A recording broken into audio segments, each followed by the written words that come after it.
എനിക്കറിയേണ്ടത് താരയുടെ മറുപടിയാണ്, ശന്തനു പറഞ്ഞു. താരയ്ക്ക് വേണ്ടിയാണ് ഞാൻ എൻ്റെ ആദ്യ വിവാഹം ഒഴിഞ്ഞത്. താരയോട് ചെയ്ത തെറ്റിനെല്ലാം പരിഹാരമായാണ് ഞാൻ ഈ വിവാഹത്തിന് തയ്യാറാവുന്നതും. എൻ്റെ കുഞ്ഞിനെ എനിക്ക് വേണമെങ്കിലും താരയും എനിക്ക് അത്യാവശ്യമാണ്. അതുകൊണ്ടാണ് താരയുടെ അഭിപ്രായം ചോദിക്കുന്നത്. താരയ്ക്ക് സമ്മതമോ മോനെ? ട്രീസ അമ്മ അറിയിച്ചു. അവൾക്കവിടെ കുഞ്ഞിൻ്റെ അപ്പനൊപ്പം കഴിയാനുള്ള ആശ കൊണ്ടാണ് ഷാരോണിനെ വേണ്ടെന്ന് വെച്ച് ഈ വിവാഹത്തിന് സമ്മതിച്ചേ. എങ്കിലും താരയുടെ നാവിൽ നിന്നൊരു ഒരു മറുപടി.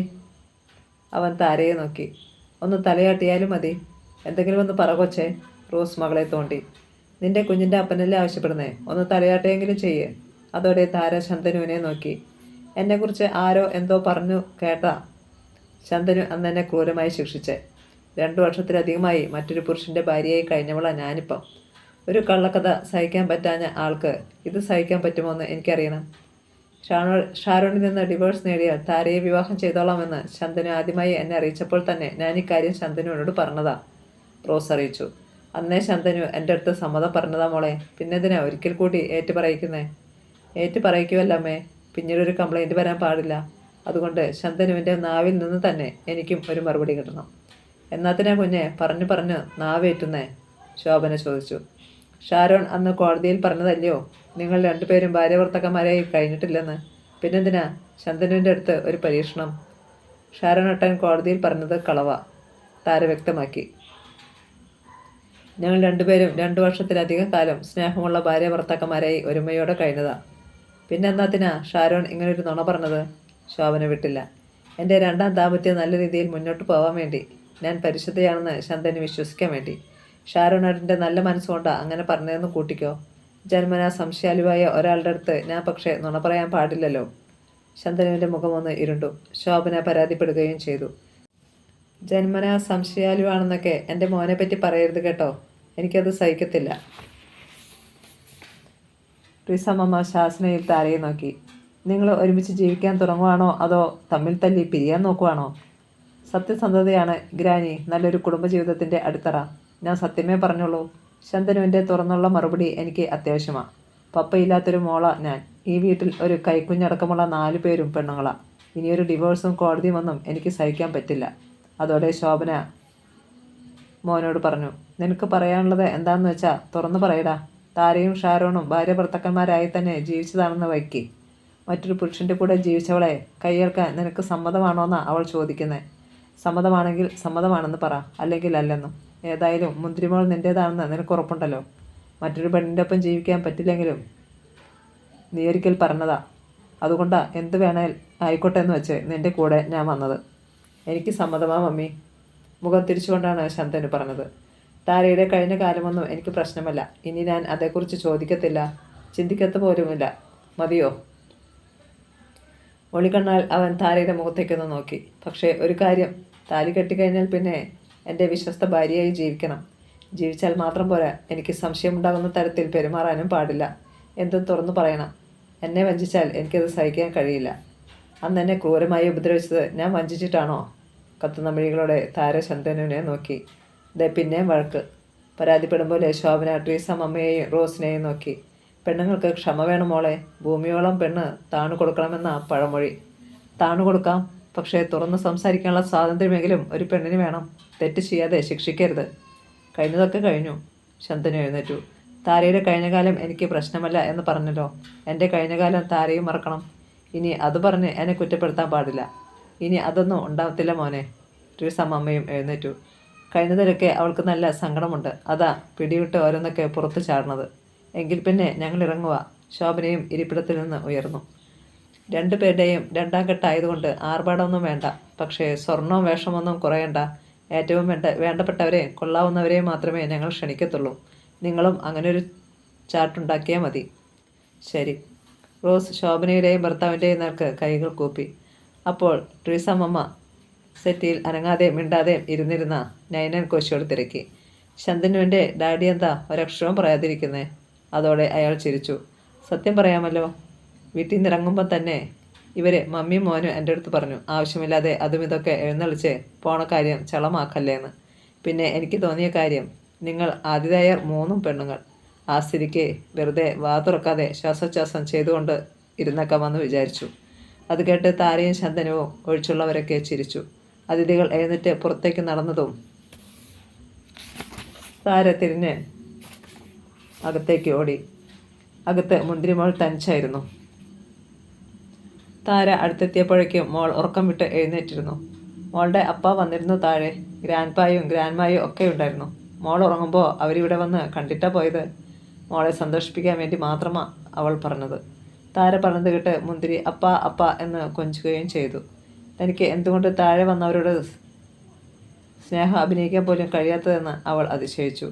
പൊതുവെ കൂട്ടുകാരികളുടെ പപ്പമാരെ താരയ്ക്ക് വലിയ ഇഷ്ടമാണ്. തൻ്റെ പപ്പയുടെ സ്ഥാനത്തെ അവരെ കാണാൻ കഴിയാറുള്ളൂ.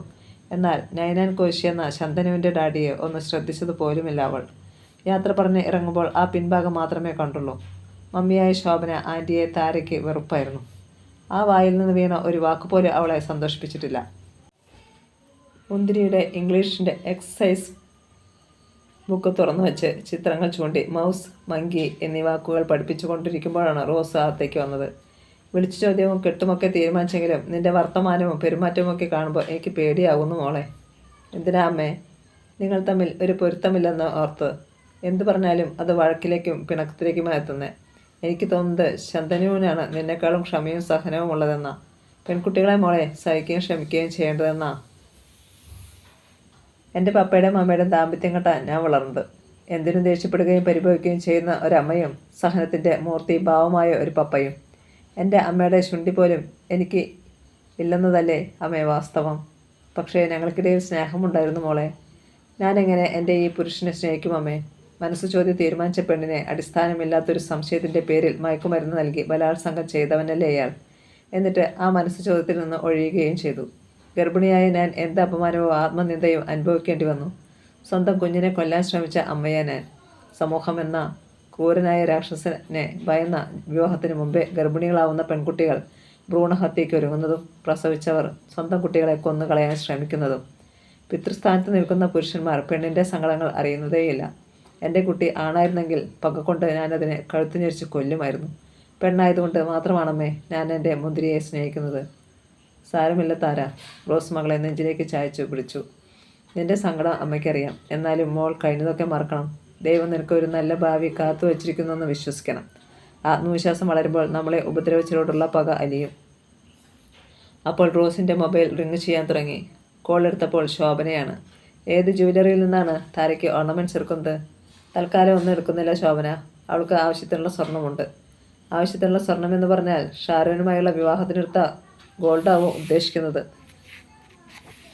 അത് വേണ്ടാന്ന് ശന്തനുവിന് നിർബന്ധമുണ്ട്. പുതിയ വിവാഹത്തിന് പുതിയ ഗോൾഡ് വേണമെന്നാണ് ശന്തനു പറയുന്നത്. താരയ്ക്കുള്ള സ്വർണം അവൻ തന്നെ എടുത്തു തരാനായിരുന്നു പ്ലാൻ. പക്ഷേ ജോലി റിസൈൻ ചെയ്ത സ്ഥിതിക്ക് പുതിയൊരു ബിസിനസ് തുടങ്ങാനുള്ള ശ്രമത്തിൽ കയ്യിലുണ്ടായിരുന്നതും ഡാഡിയോട് ഇരുന്ന് വാങ്ങിയതുമെല്ലാം അവൻ ഇൻവെസ്റ്റ് ചെയ്തേക്കുക. മൊത്തം 5 കോടിയിലധികം വരും പ്രാരംഭ മൂലധനമെന്ന് അവൻ പറയുന്നത്. അതുകൊണ്ട് സ്വർണം തൽക്കാലം നിങ്ങൾ തന്നെ എടുക്കണം. ശന്തനുവിന് നിർബന്ധമാണെങ്കിൽ കുറച്ച് സ്വർണം എടുത്തേക്കാൻ ശോഭന. കുറച്ചെന്ന് പറഞ്ഞാൽ എത്രയാ പ്ലാൻ? അതൊക്കെ താരയോടും കൂടി ചോദിച്ചിട്ട് ഞാനങ്ങ് വിളിച്ച് പറയാം. അതുപോലെ മതി, പക്ഷെ വൈകരുത്. പറഞ്ഞതും കോൾ അവസാനിപ്പിച്ചു. ശോഭന പിന്നെ നൈന കോശിയെ നോക്കി ചിരിച്ചു. ഇങ്ങോട്ട് വിളിച്ച് പറയാമെന്ന് പറഞ്ഞേ. ഹണിക്ക് 500 പവനായിരുന്നു. അതിൽ കുറയ്ക്കാൻ ഞാൻ സമ്മതിക്കുകയല്ല. ഹണിയുടെ 500 പവൻ പക്ഷേ നമുക്ക് കാണാൻ കിട്ടിയില്ലല്ലോ. അതൊന്നും റോസിൻ്റെ താരയുടെ അടുത്ത് വിളമ്പണ്ട. ഒരിക്കൽ പറ്റിയ അമളെ ആവർത്തിച്ച് സ്വയം എളിപ്പരാവണോ? ഇതിപ്പം നമ്മുടെ നല്ല സമയമാണ്. 3 പെണ്ണുങ്ങളും മന്ദത ബാധിച്ചൊരു കൊച്ചുമേ അവിടെയുള്ളൂ. നമ്മുടെ കളിയാ ഇനി അവിടെ നടക്കാൻ പോണത്. ഫോർട്ട് കൊച്ചിയിലെ കണ്ണായ സ്ഥലവും 6-7 ബെഡ്റൂമുള്ള ബംഗ്ലാവുമാണ് കയ്യിൽ വരാൻ പോണത്. ചോദിക്കാനും പറയാനും ആ പെണ്ണുങ്ങൾക്ക് ആരുമില്ല. ആ ബംഗ്ലാവ് കൂടാതെ ടൗണിൻ്റെ നടുക്കൊരു കമേഴ്ഷ്യൽ ഏരിയയിൽ അലൻ നടത്തിയിരുന്ന കട അടച്ചു പൂട്ടിയും കിടപ്പുണ്ട്. ചുമ്മാതല്ല, പെണ്ണിത്തിരി മുറ്റാണെന്ന് അറിഞ്ഞിട്ടും 2ാം ഘട്ടോ 3ാം ഘട്ടോ എന്ന് നോക്കാതെ ഞാനിതിന് സമ്മതിച്ചേ. നിൻ്റെ ഒപ്പം ആ വീട്ടിൽ വന്ന് മിണ്ടാതിരുന്നതിൻ്റെ കാരണവും ഇതൊക്കെ തന്നെ എന്ന് വെച്ച് റോസിനും മോക്കും ചോദിക്കാനും പറയാനും ആരുമില്ലെന്ന് കരുതണ്ട. പേര് കേട്ടൊരു കുടുംബത്തിലേതാ റോസ്. നിന്നെപ്പോലെ കടപ്പുറത്ത് കഴിഞ്ഞ കപ്പ്യാരുടെ മോളല്ല. റോസിൻ്റെ അപ്പം പ്രൊഫസറാ. അമ്മ ടീച്ചറോ മറ്റോ ആയിരുന്നു. മൂത്താങ്ങള ഫേമസ് പീഡിയാട്രിഷ്യൻ. വലിയ കൊമ്പത്തെ ആളുകളാവുമ്പം ജോലി തിരക്കും കാണുമല്ലോ. അതുകൊണ്ടാണ് ഓടി ഓടി പെങ്ങളുടെ അടുത്തേക്ക് വരാൻ പറ്റാത്തത് എന്ന് വെച്ച് ഒരു അക്കിടി സംഭവിച്ചാൽ ഉപേക്ഷിച്ച് കളയുമെന്നൊന്നും കരുതണ്ട. ഉപേക്ഷിച്ച് കളയുമെന്നൊന്നും ഞാൻ പറഞ്ഞില്ലല്ലോ. ഓടി ഓടി വരാൻ പറ്റാത്ത ബന്ധുക്കളാവുമ്പം തന്നെ എന്തിനും നമുക്കൊരു സാവകാശം കിട്ടത്തില്ലയോ? എന്ന് വെച്ച് ഒരുപാട് മനക്കോട്ടയൊന്നും കെട്ടണ്ട. താരാന്ന് പറഞ്ഞ ആ പെണ്ണ് മിണ്ടാപ്പൂതമാണേലോ ഭയങ്കര ഹുങ്കു പെരുത്തവളാന്നാ എനിക്ക് തോന്നുന്നേ. മിണ്ടാതിരിക്കണം. നിങ്ങൾക്ക് ഉൾത്തൻ്റെ ഇടം കൂടുതലാണ്. കാര്യത്തോടടുക്കുമ്പോൾ കാണാൻ കളി. തൃശ്ശൂർക്കാരിയുടെ അവസ്ഥ വരാതിരുന്നാൽ മതി. നിൻ്റെ മോനാണെങ്കിൽ ഒച്ചയും ബഹളവും ദേഷ്യമൊക്കെയേ ഉള്ളൂ. തന്ത്രപൂർവ്വം ഒരു കുരുക്കഴിക്കാനുള്ള കഴിവൊന്നുമില്ല. അതുകൊണ്ടല്ലേ ആദ്യത്തെ അവൾ പറ്റിച്ച് നാണം കെടുത്തിയേ. അവളിപ്പം സുഖമായി കഴിയുകയും ചെയ്യുന്നു. ഇവൻ ദേ ഉള്ള പണിയും കളഞ്ഞ് അണ്ടി കളഞ്ഞ അണ്ണാൻ്റെ മട്ടിൽ. അത് കേട്ട് ശോഭനയ്ക്ക് ചുണ്ടി വന്നു. നിങ്ങൾ വെറുതെ എന്നെ പേടിപ്പിക്കാതെ മനുഷ്യ. തൻ്റെ ഇടം കാട്ടേണ്ട ഒരു കാര്യം വരുമ്പോൾ പിന്നോട്ട് വലിക്കുവാണോ വേണ്ടേ? ഭാര്യയുടെ മുന്നിൽ കയറി നിന്നൂടായോ? നിങ്ങൾക്കും നിങ്ങളുടെ മകനും വേണ്ടിയാ ഞാനിതൊക്കെ പറയുന്നതല്ല ശോഭനെ, നൈനാൻ്റെ രീതി പ്രവർത്തിക്കുന്നതാ. കണിയുടെ കാര്യത്തിൽ നമുക്കൊരു അമളി പറ്റി. ഇത്തവണ നീ എൻ്റെ കളി കണ്ടോ? ഞാനൊരു അസൻ ചവിട്ട് നാടകമാ പ്ലാൻ ചെയ്തേക്കുവന്ന്. നീ മിണ്ടാതിരുന്ന കളി കണ്ടോ? നൈനാൻ ചിരിച്ചു. അതോടെ ശോഭനയ്ക്ക് സന്തോഷമായി. ആഭരണങ്ങൾ പുത്തൻ വേണമെന്നാ മമ്മേ ശോഭന പറയുന്നേ. സ്വർണമൊക്കെ ശന്തനു കൊണ്ടുവന്നോളാമെന്ന് ഒരിക്കൽ വാക്കു പറഞ്ഞതാ.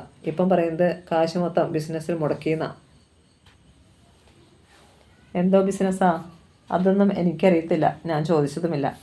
എങ്കിൽ പിന്നെ കിട്ടും മനസ്സ് ചോദ്യമൊക്കെ തീരുമാനിച്ചിട്ട് ഇനി അതൊക്കെ ചോദിക്കുന്നതിൽ അർത്ഥവുമില്ല. നമ്മൾ താരയെ അവരുടെ പനമ്പിള്ളി നഗറിലെ വീട്ടിലോട്ടല്ലയോ അയക്കുന്നേ. അവിടെ കഴിയുന്നതിന് നമ്മൾ ചിലവന്വേഷിക്കേണ്ട കാര്യമില്ലല്ലോ. പിന്നെ സ്വർണത്തിൻ്റെ കാര്യം, ഷാരോണുമായിട്ടുള്ള കെട്ടിന് വാങ്ങിയ സ്വർണം മൊത്തം ലോക്കറിലില്ലയോ? അതെടുത്തുകൊണ്ട് പോയി മാറ്റി വാങ്ങിയാൽ മതിയല്ലോ. നിൻ്റെ അനിയത്തിയും കൂടി വിളിച്ചോ. 500 ധൈര്യമായി പറഞ്ഞോ. തികയാത്തത് നമുക്കുണ്ടാക്കാം. സ്വർണം എടുക്കാൻ പോകുമ്പോൾ ശോഭനയെ അറിയിക്കണ്ടേ? ആദ്യ വിവാഹത്തിൻ്റെ സ്വർണം മാറ്റി വാങ്ങുകയെന്നറിയുമ്പം അവർക്ക് വല്ലതും തോന്നുമോ? എന്ത് തോന്നാനാ? ഇത്രയും സ്വർണം പുത്തനുണ്ടാക്കാൻ നമുക്കെന്താ ഭ്രാന്ത? വെറുതെ കാശ് കളയാൻ. ഷാരോണുമായുള്ള കെട്ടിന് സ്വർണം എടുത്തപ്പോൾ റേച്ചിൽ വന്നില്ലല്ലോ. അതാ മാന്യത. നീയും അനിയത്തിയും ജയിച്ചനും കൂടി പോയി സ്വർണം മാറ്റി വാങ്ങിച്ചു 500 എടുത്തിട്ടുണ്ടെന്ന് ശോഭനയോട് വിളിച്ച് പറഞ്ഞാൽ മതി. അവിടെ മോൻ സ്വർണം കൊണ്ടുവന്നോളാമെന്ന് പറഞ്ഞ് പറ്റിച്ചിട്ടല്ലയോ? രണ്ടാം വിവാഹകാര്യം ജയിച്ചൻ്റെ മുന്നിൽ അവതരിപ്പിച്ചപ്പോൾ ആ മുഖം കറുത്തു. എല്ലാ കാര്യവും നീ തീരുമാനിച്ചു പരാതി പറയാതിരിക്കാനാണോ എൻ്റെ കയ്യൊപ്പ് ചോദിക്കുന്നേ? എന്തിനും ഇതാ നിൻ്റെ പതിവ്. അലനുള്ളപ്പം ചെയ്തതിനൊക്കെ പിന്നെ ന്യായീകരണമുണ്ടായിരുന്നു. ട്രീസ മാമ അത് കേട്ട് അവതാ പറഞ്ഞു. ക്ഷമിക്കെൻ്റെ മോനെ, നിൻ്റെ കൂടപ്പുറപ്പില്ലയോ? ശോഭനയും നൈനാനും മോനും കൂടി ഇവിടെ വന്ന് മനസ്സ് ചോദ്യം കെട്ടുമൊക്കെ സ്വയം അങ്ങ് തീരുമാനിക്കുമായിരുന്നു. ഇത്തവണയും അത് മാറിപ്പോകണ്ടെന്ന് വെച്ച് മമ്മയെ സമ്മതിച്ച്. ഇനി എങ്ങനെയായാലും നമ്മളിതങ്ങ് നടത്തിക്കൊടുത്താൽ മതി. മുന്തിരിമോടെ അപ്പയ്യല്ലോ ശന്തനു. താര അവിടെ ചെന്ന് സന്തോഷമായി കഴിഞ്ഞോളും. അങ്ങനെ മമ്മയുടെ നിർദ്ദേശപ്രകാരം മനസ്സ് ചോദ്യവും കെട്ടും കഴിഞ്ഞും വധു കൈക്കുഞ്ഞുമായി വരൻ്റെ വീട്ടുപടിക്കൽ കാറിൽ നിന്ന് ഇറങ്ങി.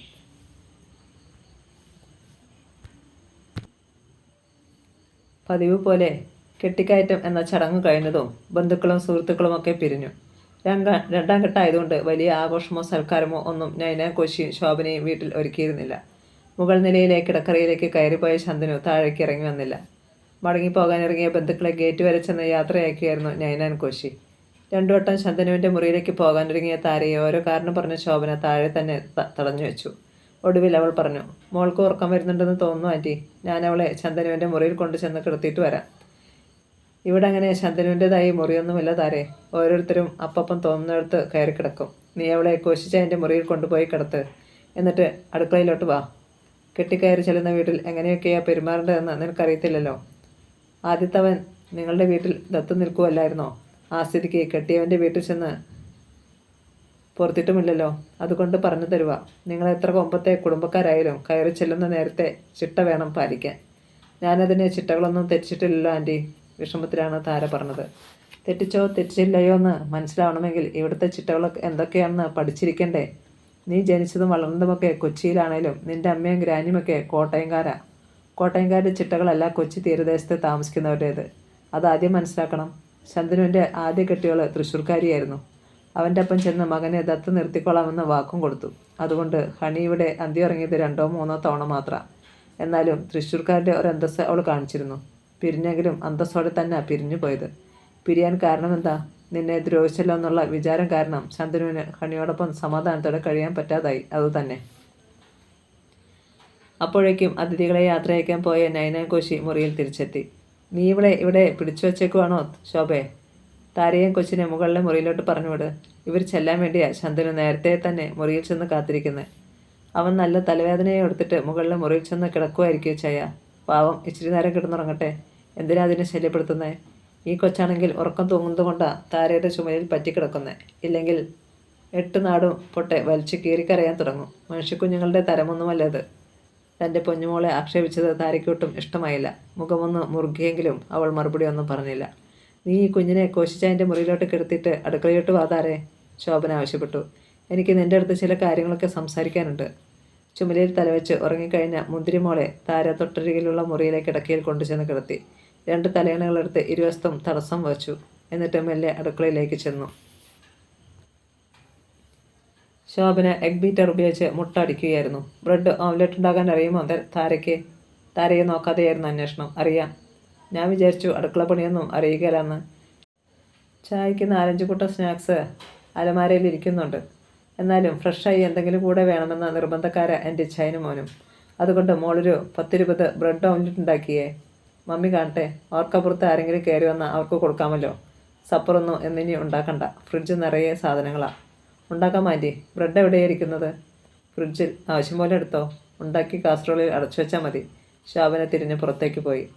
തൻ്റെ കിടക്കയിൽ ഉറങ്ങുന്ന മുന്തിരിമോൾക്ക് കാവലിരിക്കുകയായിരുന്നു നൈനാക്കോശി. മുറിയിലേക്ക് കയറി വന്ന ഭാര്യയോട് അയാൾ തിരക്കി. എവിടെ താര? അവളോട് ഞാൻ കുറേ ബ്രെഡ് ഓംലെറ്റ് ഉണ്ടാക്കാൻ പറഞ്ഞേക്കുവാ. അതെന്തിനാ ശോഭേ? ഫ്രിഡ്ജും മീൽ സേഫും നിറയെ സാധനങ്ങളല്ലേ. ഇതൊക്കെ ആര് തിന്നു തീർക്കും? പാർട്ടിക്ക് വിളമ്പിയതിൽ ബാക്കി വന്നത് പാത്രങ്ങൾ തന്നെ ഇരിക്കുന്നുണ്ട്.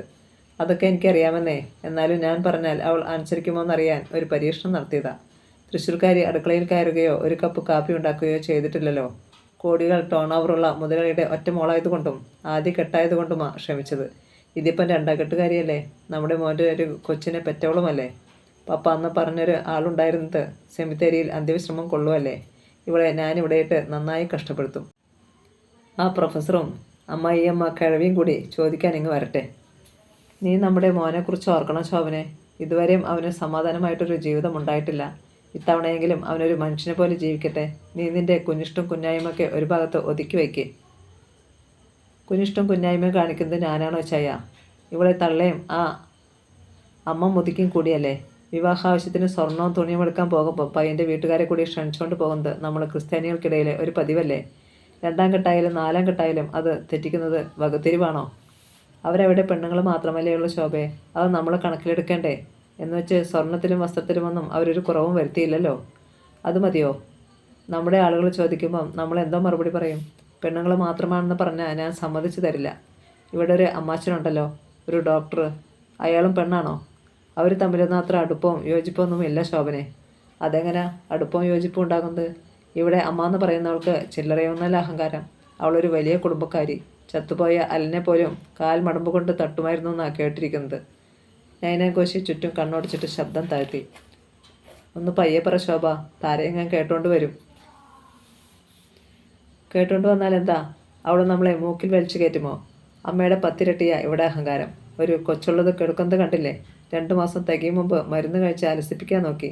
അത് നടക്കാഞ്ഞിട്ട് സ്റ്റെയർ കേസിൽ നിന്ന് ചാടി അതിനെ കൊല്ലാൻ നോക്കി. ആദ്യ കെട്ടിയവനെ സന്തോഷിപ്പിക്കാൻ വേണ്ടി ചെയ്തതാ. പ്രസവിച്ച് കഴിഞ്ഞതോടെ കൊച്ചിനോടായി സ്നേഹം. ഇപ്പം കൊച്ചിൻ്റെ അപ്പൻ്റെ അടുത്ത് തന്നെ വന്നു ചേരുകയും ചെയ്തു.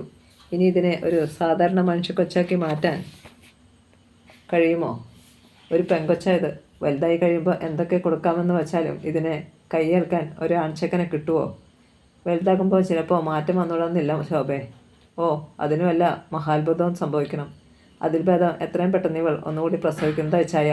എന്നിട്ട് ആ കൊച്ചിനെ നല്ലോണം വളർത്തിയെടുക്കാൻ നോക്കണം. ഇത് എങ്ങനെയെങ്കിലും മാറ്റേന്ന് വായിക്കണം. ഇതിനെ ചികിത്സിക്കാൻ വേണ്ടി ഇങ്ങനെ കാശ് കളയുന്നത് വെറുതെയാ കേട്ടോ. ഒക്കെ ശന്തനുവിൻ്റെ തീരുമാനത്തിന് വിടാം. അതാ നല്ലത്. ഞാൻ പറയുന്നതേ അവൻ അനുസരിക്കൂ. അങ്ങനെയൊരു വാക്കില ഇവളെയും കൊച്ചിനെ ഇങ്ങോട്ട് കൊണ്ടുവരാൻ ഞാൻ സമ്മതിച്ചത്. അപ്പോഴേക്കും ഉറക്കത്തിൽ നിന്ന് മുന്തിരി ഉണർന്നു. എന്നിട്ട് അമ്മേ അമ്മേ എന്ന് കരയാൻ തുടങ്ങി. കണ്ടില്ലേ തൊള്ള തുറക്കുന്നത്? ശോഭന മുഖം തിരിച്ചു. മനുഷ്യക്കൊച്ചുങ്ങളുടെ മാതിരിയാണോ കരയുന്നതെന്ന് നോക്ക്. എനിക്കിതിൻ്റെ മുഖം കാണുന്നതേ വെറുപ്പാ. നമ്മുടെ ശന്തനുവിൻ്റെ കുഞ്ഞല്ലേ ശോഭയത് എന്ന് നമ്മളും ശന്തനു ഉറച്ചു വിശ്വസിക്കുന്നു. രോഹിത് ഇവളെയും കൊണ്ട് ഹോട്ടലിൽ പോയിട്ടുണ്ടെന്ന് കേട്ടല്ലേ ശന്തനു പോയി അന്ന് ആക്രമണം കാണിച്ചത്. അത് കഴിഞ്ഞ് അവനവളെ കെട്ടാനുള്ള മോഹം കൊണ്ട് നുണ പറഞ്ഞതാണെന്ന് തിരുത്തിയപ്പോഴല്ലേ നമുക്കെല്ലാം അബദ്ധമാണെന്ന് തോന്നിയത്. സത്യത്തിൽ ശന്തനു അവളെ കേടുവരുത്തിയെന്നറിഞ്ഞപ്പം അവൻ്റെ തലയിൽ തന്നെ കെട്ടിവെക്കാനായി രോഹിത് കള്ളം പറഞ്ഞതാണെങ്കിലോ? അങ്ങനൊരു സംശയം ഉണ്ടായിരുന്നാൽ നീ എന്തിനാ ശോഭനെ ഈ രണ്ടാം കെട്ടിനെ കൂട്ടുനിന്നത്? ചന്ദ്രുവിൻ്റെ നിർബന്ധ കാരണം ഹണി കോടതിയിൽ പറഞ്ഞത് നിങ്ങളും കേട്ടതാണല്ലോ, ഇവനാണില്ലെന്ന്. ഞാനന്ന് ഇവനോട് ചോദിച്ചതാ. അപ്പം അവൻ പറഞ്ഞത് ഹണിയോടൊപ്പം ജീവിക്കാൻ അവന് താല്പര്യമില്ലാത്തതുകൊണ്ടാണെന്നാ. താരയാണെങ്കിൽ അവനൊരു പ്രശ്നവുമില്ലെന്ന്. അതുകൊണ്ട് മാത്രമാണ് ഞാനിതിന് സമ്മതിച്ചത്. മതി വിസ്താരൻ. ഞാൻ ഭാര്യയുടെ വായ പൊത്തി. കൊച്ചു കിടന്ന് കരയുന്നത് കണ്ടില്ലേ? നീയൊന്ന് അതിനെ എടുത്ത് കരച്ചിൽ മാറ്റ്. എൻ്റെ പട്ടി അതിനെ തൊടും. അന്ന് ഫോർട്ട് കൊച്ചിയിൽ ചെന്ന് കണ്ടപ്പോഴേ എനിക്കതിനെ കഴിച്ചതാ. ഇതാരുടെ സ്വഭാവം? അതിൻ്റെ മുഖത്തെ ദേഷ്യം കണ്ടില്ലേ? പിശാചിൻ്റെ സന്തതിയെ പോലെ. കൊച്ചായിരുന്നപ്പോൾ നിൻ്റെ മോന് ഇതേ സ്വഭാവമായിരുന്നു ശോഭനെ. വാ പൂട്ടാതെ അവൻ കരഞ്ഞിരുന്നതും നിൻ്റെ മുടി വലിച്ചു പറിച്ചിരുന്നതൊക്കെ മറന്നുപോയോ? ഈ ലക്ഷണം കൊണ്ട് തന്നെ ഇതവൻ്റെ കൊച്ചാണെന്നുറപ്പാ. നാശം എന്ന് ശപിച്ചുകൊണ്ട് ശോഭന മുന്തിരിയെ എടുക്കാൻ കൈ നീട്ടിയപ്പോഴേക്കും അടുക്കളയിൽ നിന്ന് താര ഓടിക്കതച്ചെത്തി മകളെ വാരിയെടുത്ത് നെഞ്ചോടമർത്തി. ബ്രെഡ് ഓംലെറ്റ് ഉണ്ടാക്കിയോ താരമ്മ? ഞാൻ കൊശി ചോദിച്ചു. കഴിഞ്ഞു ഡാഡി. അത് കഴിയാനാ മോളുടെ കരച്ചിൽ കേട്ടിട്ടും ഞാൻ വരാഞ്ഞത്. ശോഭനൻ്റെ മോളെ എടുത്തു കാണുമെന്നാണ് ഞാൻ ഓർത്തത്. ആരെങ്കിലും എടുത്ത് താലോലിച്ചാൽ മതി, അപ്പം അവൾ കരച്ചിൽ നിർത്തും. ഇല്ലേൽ വായിക്കൂട്ടാൻ കഴിയാതെ ശ്വാസം മുട്ടി കുഴഞ്ഞു വീഴും. കേട്ടോടി? ഞാൻ ശോഭനയെ നോക്കി. ഇത് തന്നെയായിരുന്നു നിൻ്റെ മോൻ്റെയും ശീലം. എൻ്റെ മോനോ? ശോഭന കണ്ണുരുട്ടി. നമ്മുടെ മോൻ തന്നെ. രണ്ടും ഒന്നല്ലേ? താര എടുത്ത് താലോലിച്ചതും മുന്തിരി കൊച്ചി കരച്ചിൽ നിർത്തി. അമ്മയുടെ ചുമലിൽ മുഖമടച്ചു മെല്ലെ ആങ്ങലൊരുക്കുക മാത്രം ചെയ്തു. ബ്രെഡ് ഓംലെറ്റ് നന്നായിട്ടുണ്ടോയെന്ന് ആൻറ്റി ഒന്ന് നോക്കിക്കേ. മറ്റുള്ളവർക്ക് വിളമ്പാനുള്ളതല്ലേ? മകളുടെ കരച്ചിൽ മാറിയതും താര ശോഭനയോട് ആവശ്യപ്പെട്ടു. വിളമ്പുമ്പം അവരെ രുചിച്ചു നോക്കി അഭിപ്രായം പറഞ്ഞോളൂ. പകലത്തെ ക്ഷീണം കാരണം എനിക്ക് നന്നായിട്ട് ഉറക്കം വരുന്നു. പിന്നെ ഒരു അഭിപ്രായമുണ്ട് താര. എന്നെ ആൻറ്റീന്ന് വിളിക്കണ്ട. നീ ചിലപ്പം ഷാരോണിൻ്റെ മമ്മിയെ ആൻറ്റീന്നാവും വിളിച്ചുകൊണ്ടിരുന്നത്. എന്നെ പക്ഷേ ശന്തന് വിളിക്കും പോലെ മമ്മിന്ന് വിളിച്ചാൽ മതി. Thank you mummy. താര പുഞ്ചിരിച്ചു. മമ്മിയുടെ അഭിപ്രായം ഞാൻ ചോദിക്കാനിരിക്കുമായിരുന്നു. എങ്കിൽ ശന്തനുവിനും ഡാഡിക്കും ആരെങ്കിലും വിരുന്നു വന്നാൽ അവർക്കും ചായയോ കാപ്പിയോ ഉണ്ടാക്കി കൊടുക്ക്. ഞാനിച്ചിരി കിടക്കാൻ പോകുക. അയ്യോ, ഞാൻ വാ പൊളിച്ചു. 7 മണിക്ക് റിസപ്ഷൻ ഉള്ളതാ. ലേ മെറിഡിയനിൽ എത്തണം. 7 മണിക്കില്ല, 7:30. 7-ന് ഇവിടെ നിന്ന് ഇറങ്ങിയാൽ മതിയല്ലോ. 6:30 ഞാൻ റെഡി ആയേക്കാം, ശോഭന വാദിച്ചു. കത്തീഡ്രൽ ചർച്ചിൽ വെച്ചുള്ള കെട്ടുകല്യാണം ഒതുങ്ങിയ രീതിയിലായിരുന്നെങ്കിലും ലേ മെറിഡിയനിലെ ബാങ്കറ്റ് ഹാളിൽ നടന്ന റിസപ്ഷൻ അങ്ങേയറ്റം ഗംഭീരമായിരുന്നു. ആരോടോ ഉള്ള വാശിക്കെന്നാണ് കാശ് വാരി എറിയുകയായിരുന്നു എന്നാണ് താരയ്ക്ക് തോന്നിയത്. ടൗണിലെ അന്തേവാസികളാണെങ്കിലും ശന്തനുവിന് അടുപ്പമൊന്നുമില്ലാത്ത കുറേ സിനിമക്കാരും രാഷ്ട്രീയക്കാരുമൊക്കെ സന്നിഹിതരായിരുന്നു. എല്ലാവരുടെയും മുന്നിൽ ശന്തനു മുന്തിരിമോളെ സ്വന്തം മോളായി പരിചയപ്പെടുത്തി. ഒരു മോളുണ്ടായിട്ടും നിങ്ങൾ വിവാഹിതരാവുന്നത് ഇപ്പോഴാണോ? ഒരാൾ അത്ഭുതം പ്രകടമാക്കി. അതാണ് ഞങ്ങളുടെ വ്യത്യസ്തത, ശന്തനു ചിരിയോടെ വ്യക്തമാക്കി. താരയ്ക്കും സന്തോഷമായി. 12 മണിക്ക് ശേഷം അലങ്കരിച്ച കിടക്കയിൽ വെച്ച് ശന്തനു തിരക്കി. റിസപ്ഷൻ എങ്ങനെയുണ്ടായിരുന്നു താര? നന്നായിരുന്നു. അത്രയേ ഉള്ളൂ. അടിച്ചു പൊളിച്ചെന്ന് നീ പറയുമെന്നാണ് ഞാൻ വിചാരിച്ചത്. മലയാള ഭാഷയിൽ അടിച്ചു പൊളിച്ചുവെന്ന് പറഞ്ഞാൽ നശിപ്പിച്ചു എന്നല്ലേ അർത്ഥം? നെഗറ്റീവ് അർത്ഥമുള്ള പദങ്ങളും പ്രയോഗങ്ങളും എനിക്കിഷ്ടമല്ല.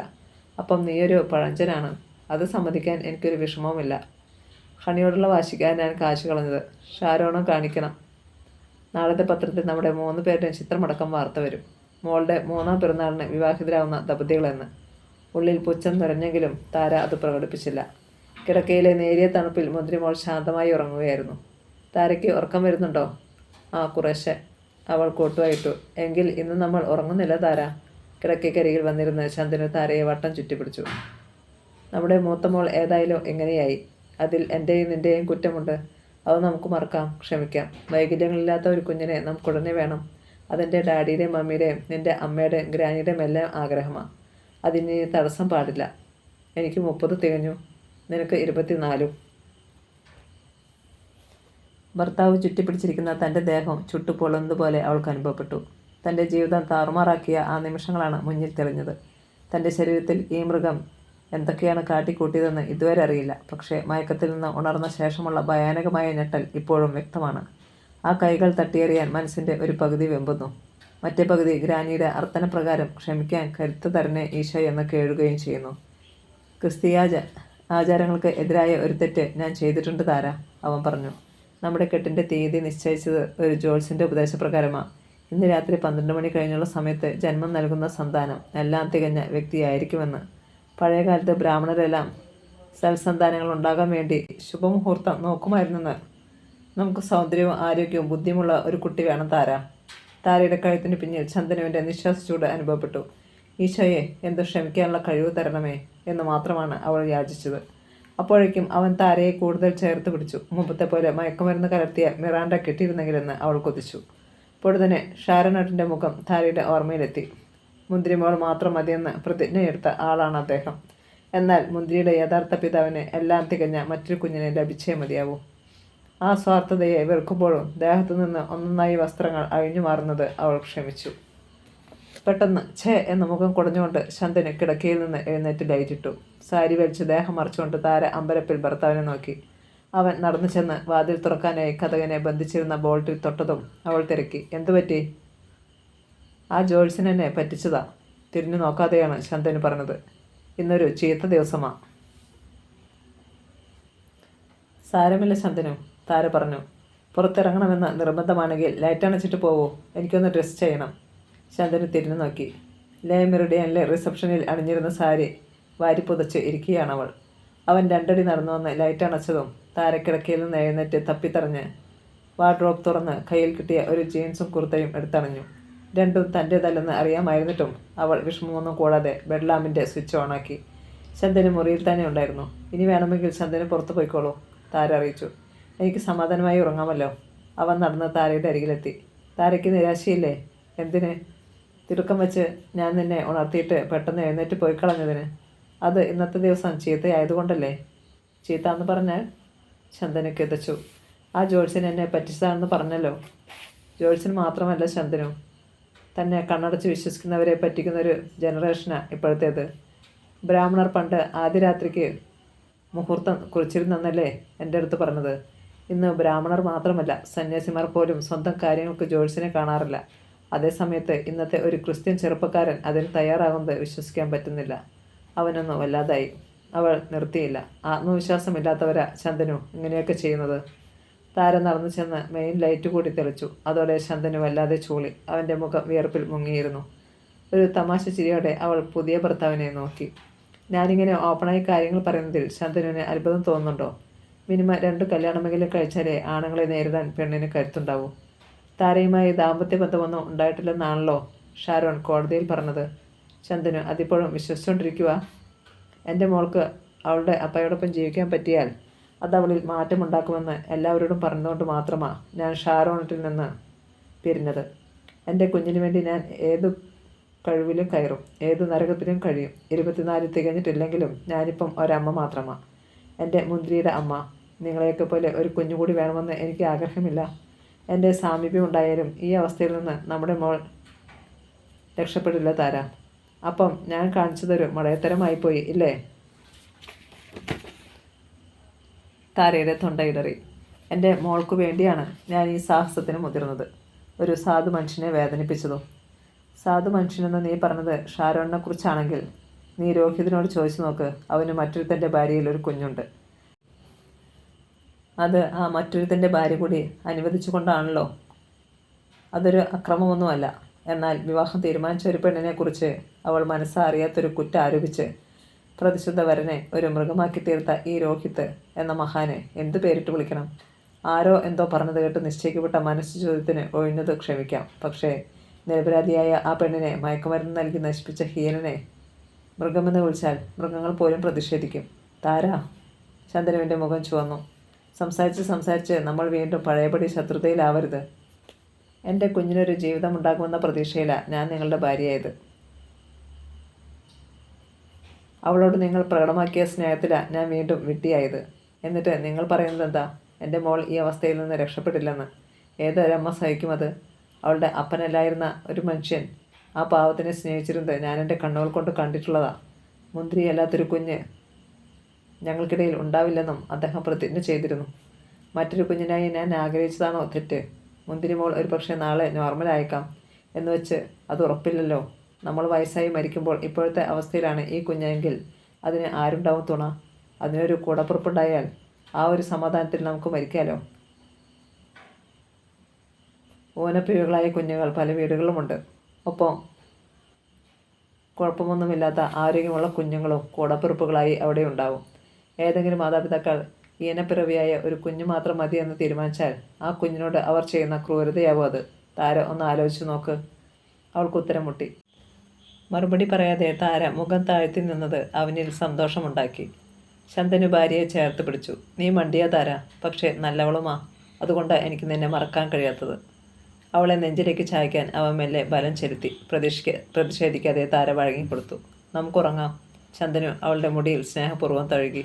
താര അതിന് തയ്യാറായി. ഭർത്താവിൻ്റെ ആലിംഗനത്തിൽ അമർന്ന് അവൾ മെല്ലെ മയങ്ങാൻ ആരംഭിച്ചതേയുള്ളൂ. അപ്പോഴേക്കും സ്വന്തം ദേഹത്തു നിന്ന് ഭാര്യയുടെ ദേഹം അടർത്തി മാറ്റി അല്പം അകന്നു മാറിക്കിടന്ന് അവൻ ഉറങ്ങാൻ തുടങ്ങി. ആ നിമിഷം താര ഷാരോണേട്ടനെ ഓർത്തു. താൻ ഉറങ്ങാതെ ഒരിക്കൽ പോലും അദ്ദേഹം ഉറങ്ങിയിട്ടില്ല. ഷാരോണേട്ടൻ ഉറങ്ങുന്നത് അപൂർവമായ ചില വെളുപ്പാൻ കാലങ്ങളിലേ കണ്ടിട്ടുള്ളൂ. തൻ്റെ കൈത്തലത്തിൽ മുഖം അമർത്തിക്കൊണ്ട് ഒരു പൂച്ചക്കുഞ്ഞിനെ പോലെ ചെരിഞ്ഞു കിടന്നുറങ്ങുന്നത്. പാവമായിരുന്നു ഷാരോണേട്ടൻ. അങ്ങനെയുള്ള ആൾ എങ്ങനെയാണ് തന്നോട് ചതി ചെയ്തത്? അവൾക്കത് വിശ്വസിക്കാനാവുന്നില്ലായിരുന്നു. ഷാരോണേട്ടൻ്റെ അരികിലാണെന്ന വിചാരത്തിലാണ് താര ഉറക്കമുണർന്നത്. ആരോ മെല്ലെ വാതിലിൽ മുട്ടുന്നുണ്ടായിരുന്നു. കണ്ണു തിരുമ്മി അവൾ ചുറ്റും നോക്കി. നെഞ്ചിൽ കൈകൾ കെട്ടിവെച്ച് മലർന്ന് കിടന്നുറങ്ങുന്നുണ്ട് ശന്തനു. രാത്രി അണിഞ്ഞ ലുങ്കിയും ടീഷർട്ടും ഒലഞ്ഞിട്ടില്ല. പുറത്തുനിന്നുള്ള മുട്ട് ആളുടെ കാതിൽ എത്തുന്നതുമില്ല. താര എഴുന്നേറ്റ് ചെന്ന് വാതിലിൻ്റെ ബോൾട്ട് നീക്കി. അതോടെ പുറത്തുനിന്ന് കതക് തുറക്കപ്പെട്ടു. പുഞ്ചിരിയോടെ ശോഭാ മമ്മി. അവൾ അടിമുടി മരുമകളെ ഒന്ന് അളന്നു നോക്കി. മണി 6 താര. ഞാൻ 5:30 എഴുന്നേറ്റ് പ്രാർത്ഥിച്ച് അടുക്കളയിൽ കയറും. മുഖം കഴുകി തുടച്ചിട്ട് വന്നാട്ടെ. ഡാഡിക്കും ശന്തനുനുമൊക്കെ ചായ കൊടുക്കേണ്ട സമയമായി. ഇതാ വരുന്നു മമ്മി. അവൾ ഓടി ബാത്റൂമിൽ കയറി. ശോഭന വാതിൽക്കൽ നിന്ന് അപ്രത്യക്ഷയായി. 5 മിനിറ്റ് കൊണ്ട് താര 4 കപ്പ് ചായ തയ്യാറാക്കി ട്രേയിൽ വെച്ചു. ഇത് ഞാൻ കൊണ്ടുപോയി എല്ലാവർക്കും കൊടുത്തോളാം. ശോഭന ട്രേ എടുത്തു. മോള് ചായ കുടിച്ചിട്ട് വേഗം പുറത്തു ചെന്ന് മുറ്റമടിക്കേ. താര ഒന്ന് പകച്ചു. ചായ ഇടുന്ന ജോലിയും പാചകവുമെല്ലാം ഫോർട്ട് കൊച്ചിയിലെ വീട്ടിൽ ഗ്രാനി അടക്കമുള്ള കുടുംബാംഗങ്ങളാണ് ചെയ്യുക. പപ്പയുള്ള കാലത്ത് പപ്പ പോലും ഉദ്യോഗസ്ഥയായ അമ്മയെ അടുക്കളയിൽ സഹായിക്കാറുണ്ട്. പക്ഷേ മുറ്റമടിക്കാൻ അവിടെ മാസശമ്പളത്തിന് ഒരു മധ്യവയസ്കയെ നിയമിച്ചിട്ടുണ്ട്. അതിരാവിലെ വന്ന് 8 മണിക്ക് മടങ്ങിപ്പോകുന്ന അവർക്ക് അമ്മ ബ്രേക്ക്ഫാസ്റ്റും പാക്ക് ചെയ്ത് കൊടുത്തയക്കും. 4 സൈഡിലും ഒച്ചിരി മുറ്റമേ ഉള്ളൂ മോളെ. മടിച്ചു നിന്ന് താരയോട് ശോഭന തുടർന്നു. 5 മിനിറ്റ് കൊണ്ട് ആ ജോലി തീരും. മമ്മി ദിവസേന ചെയ്യുന്നതല്ലേ? ശരി മമ്മി. താര പുറത്തേക്ക് നടന്നു. ജോലി വടക്കേ മുറ്റത്തുണ്ട് കേട്ടോ മോളെ, പിന്നിൽ നിന്ന് ശോഭന വിളിച്ചു പറഞ്ഞു. 1 മണിക്കൂർ വേണ്ടി വന്നു താരയ്ക്ക് 4 വശവും വൃത്തിയാക്കാൻ. ചെടിച്ചട്ടികൾക്കിടയിലൂടെ വഴുക്കൽ പിടിച്ച പഴയതരം ടൈൽസ് പലവട്ടം ചുറ്റിച്ചിട്ട് ഉരച്ചാലേ മണ്ണും ചേറും നീങ്ങി തെളിയുമായിരുന്നുള്ളൂ. ചിലയിടങ്ങളിൽ ബക്കറ്റിൽ വെള്ളം പിടിച്ചുകൊണ്ടുവന്ന് കഴുകേണ്ടി വന്നു. താരയാണ് ഇതൊക്കെ ചെയ്യുന്നത്? അടുക്കളയുടെ വരാന്തയിൽ നിന്ന് ശന്തനു വിളിച്ചു ചോദിച്ചു. ഒരു നരുന്ത് പെണ്ണ് വരുമായിരുന്നല്ലോ ഇവിടെ. അതിനെ ഞാൻ പറഞ്ഞു വിട്ടു ശന്തനു, പിന്നിൽ നിന്ന് ശോഭന അറിയിച്ചു. 5 മിനിറ്റ് ജോലിക്ക് മാസം 3000 രൂപയും ബ്രേക്ക്ഫാസ്റ്റും കൊടുക്കണം ആ കീടത്തിന്. അങ്ങനെ 5 ആ ഞാറുവാലി പോണുണ്ട്. മൊത്തം 15,000 രൂപയുണ്ടാക്കും 10ൽ പഠിക്കുന്ന ആ പെണ്ണ്. പബ്ലിക് എക്സാം വന്നപ്പോൾ 3 ആഴ്ച ശമ്പളത്തോടെ അവധി കൊടുക്കണമെന്ന് ആ ധിക്കാരി എൻ്റെ അടുത്ത് പറഞ്ഞു. എങ്കിൽ ഇനി തൊട്ട് വരണ്ടാന്ന് ഞാനും പറഞ്ഞു. മലമറിക്കുന്ന പണിയൊന്നുമല്ലല്ലോ അത്. നമുക്കുമായി കൂടെ ചൂലെടുത്തൊന്ന് തൂക്കാൻ. ചെറിയ പെൺകുട്ടികൾക്കാണെങ്കിൽ അല്പമൊന്ന് കുഞ്ഞു നടന്നാൽ വയറും ചാടില്ല. ശന്തനു അതോടെ നിശബ്ദനായി. മോളെ വന്ന് ബ്രേക്ക്ഫാസ്റ്റ് കഴിക്കേ. മുറ്റത്തു നിന്ന് എത്തിയതും താരയുടെ തേനൂർന്ന സ്വരത്തിൽ ശോഭന ആവശ്യപ്പെട്ടു. അവൾ വന്ന് കൈ കഴുകി മേശക്കരികിലിരുന്നപ്പോൾ തലേന്നുണ്ടാക്കി വെച്ച ബ്രെഡ് ഓംലെറ്റ് കാസറോടെ എടുത്ത് മുന്നിൽ വെച്ചു അമ്മായിയമ്മ. കേട് വന്നിട്ടുണ്ടാവില്ല താര, വൈകുന്നേരം ഉണ്ടാക്കിയതല്ലേ. ഇപ്പോൾ 9 മണിയായിട്ടില്ല. ഇന്നലത്തെ ബിരിയാണി സ്റ്റീം കുക്കറിൽ വച്ച് ആവി കയറ്റി ഫ്രഷാക്കിയ ഡാഡിക്കും ശന്തനുവിനും വിളമ്പിയത്. ആഹാര സാധനം വേസ്റ്റാക്കി കളയാൻ എനിക്ക് മടിയാ. എൻ്റെ മമ്മി എന്നെ അങ്ങനെയാ ശീലിപ്പിച്ചത്. അന്നമ്മ മോളെ ദൈവമെന്ന് മമ്മി എപ്പോഴും പറയും.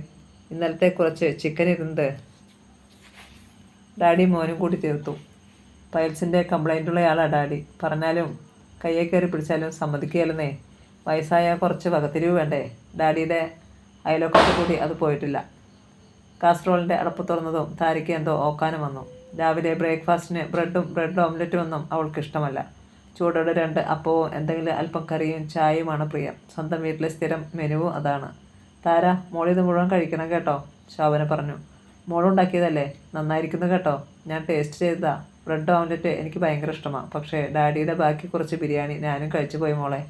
ഇനി 1 ഇഞ്ച് സ്ഥലമില്ല വയറ്റിൽ. ഇതിന് എന്ത് മറുപടി പറയണമെന്ന് താര ആലോചിച്ചു. സ്ഥിരം സീരിയൽ നായികമാർ നൽകുന്ന മറുപടിയാണ് ആദ്യം നാവിൽ വന്നത്. പക്ഷേ എന്തെങ്കിലും തനിക്ക് തൻ്റെ സ്വന്തം മറുപടി പറയേണ്ടി വരുമ്പോൾ ഈ മമ്മി ഞെട്ടും. അതുകൊണ്ട് പറയാനുള്ളതൊന്നും പിന്നത്തേക്ക് വയ്ക്കേണ്ട എന്ന് തീരുമാനിച്ചു. എന്താ താരമ്മ, നീ ഇങ്ങനെ എന്നെ തന്നെ നോക്കുന്നേ? അത് മുഴുവൻ കഴിക്കണമെന്ന് പറഞ്ഞതുകൊണ്ടാണോ? ആഹാര സാധനങ്ങൾ വേസ്റ്റാക്കുന്നത് എനിക്കിഷ്ടമില്ലെന്ന് അറിഞ്ഞൂടെ? അക്കാര്യത്തിൽ എൻ്റെ പക്ഷത്തുനിന്ന് ഒരയവും ഉണ്ടാവില്ല താര. ഇനി നീയാ ഈ വീട്ടിലെ വീട്ടമ്മ.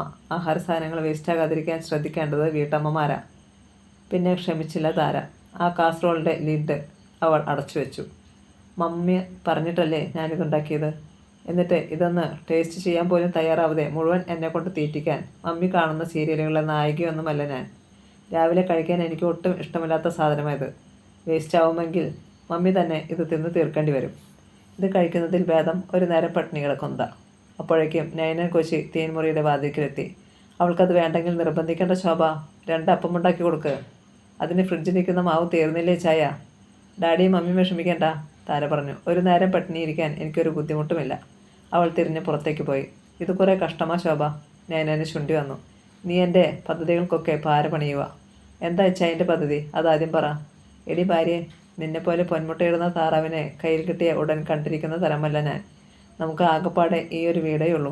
എൻ്റെ ബിസിനസ് പൊട്ടി. നിൻ്റെ മോനാണേൽ പോലീസിലെ ജോലി കളഞ്ഞ് വല്ലവൻ്റെ ചെരുപ്പ് തുടയ്ക്കാൻ നിൽക്കുക. താരയ്ക്ക് കോടികൾ മതിക്കുന്ന ഒരു ബംഗ്ലാവുണ്ട്.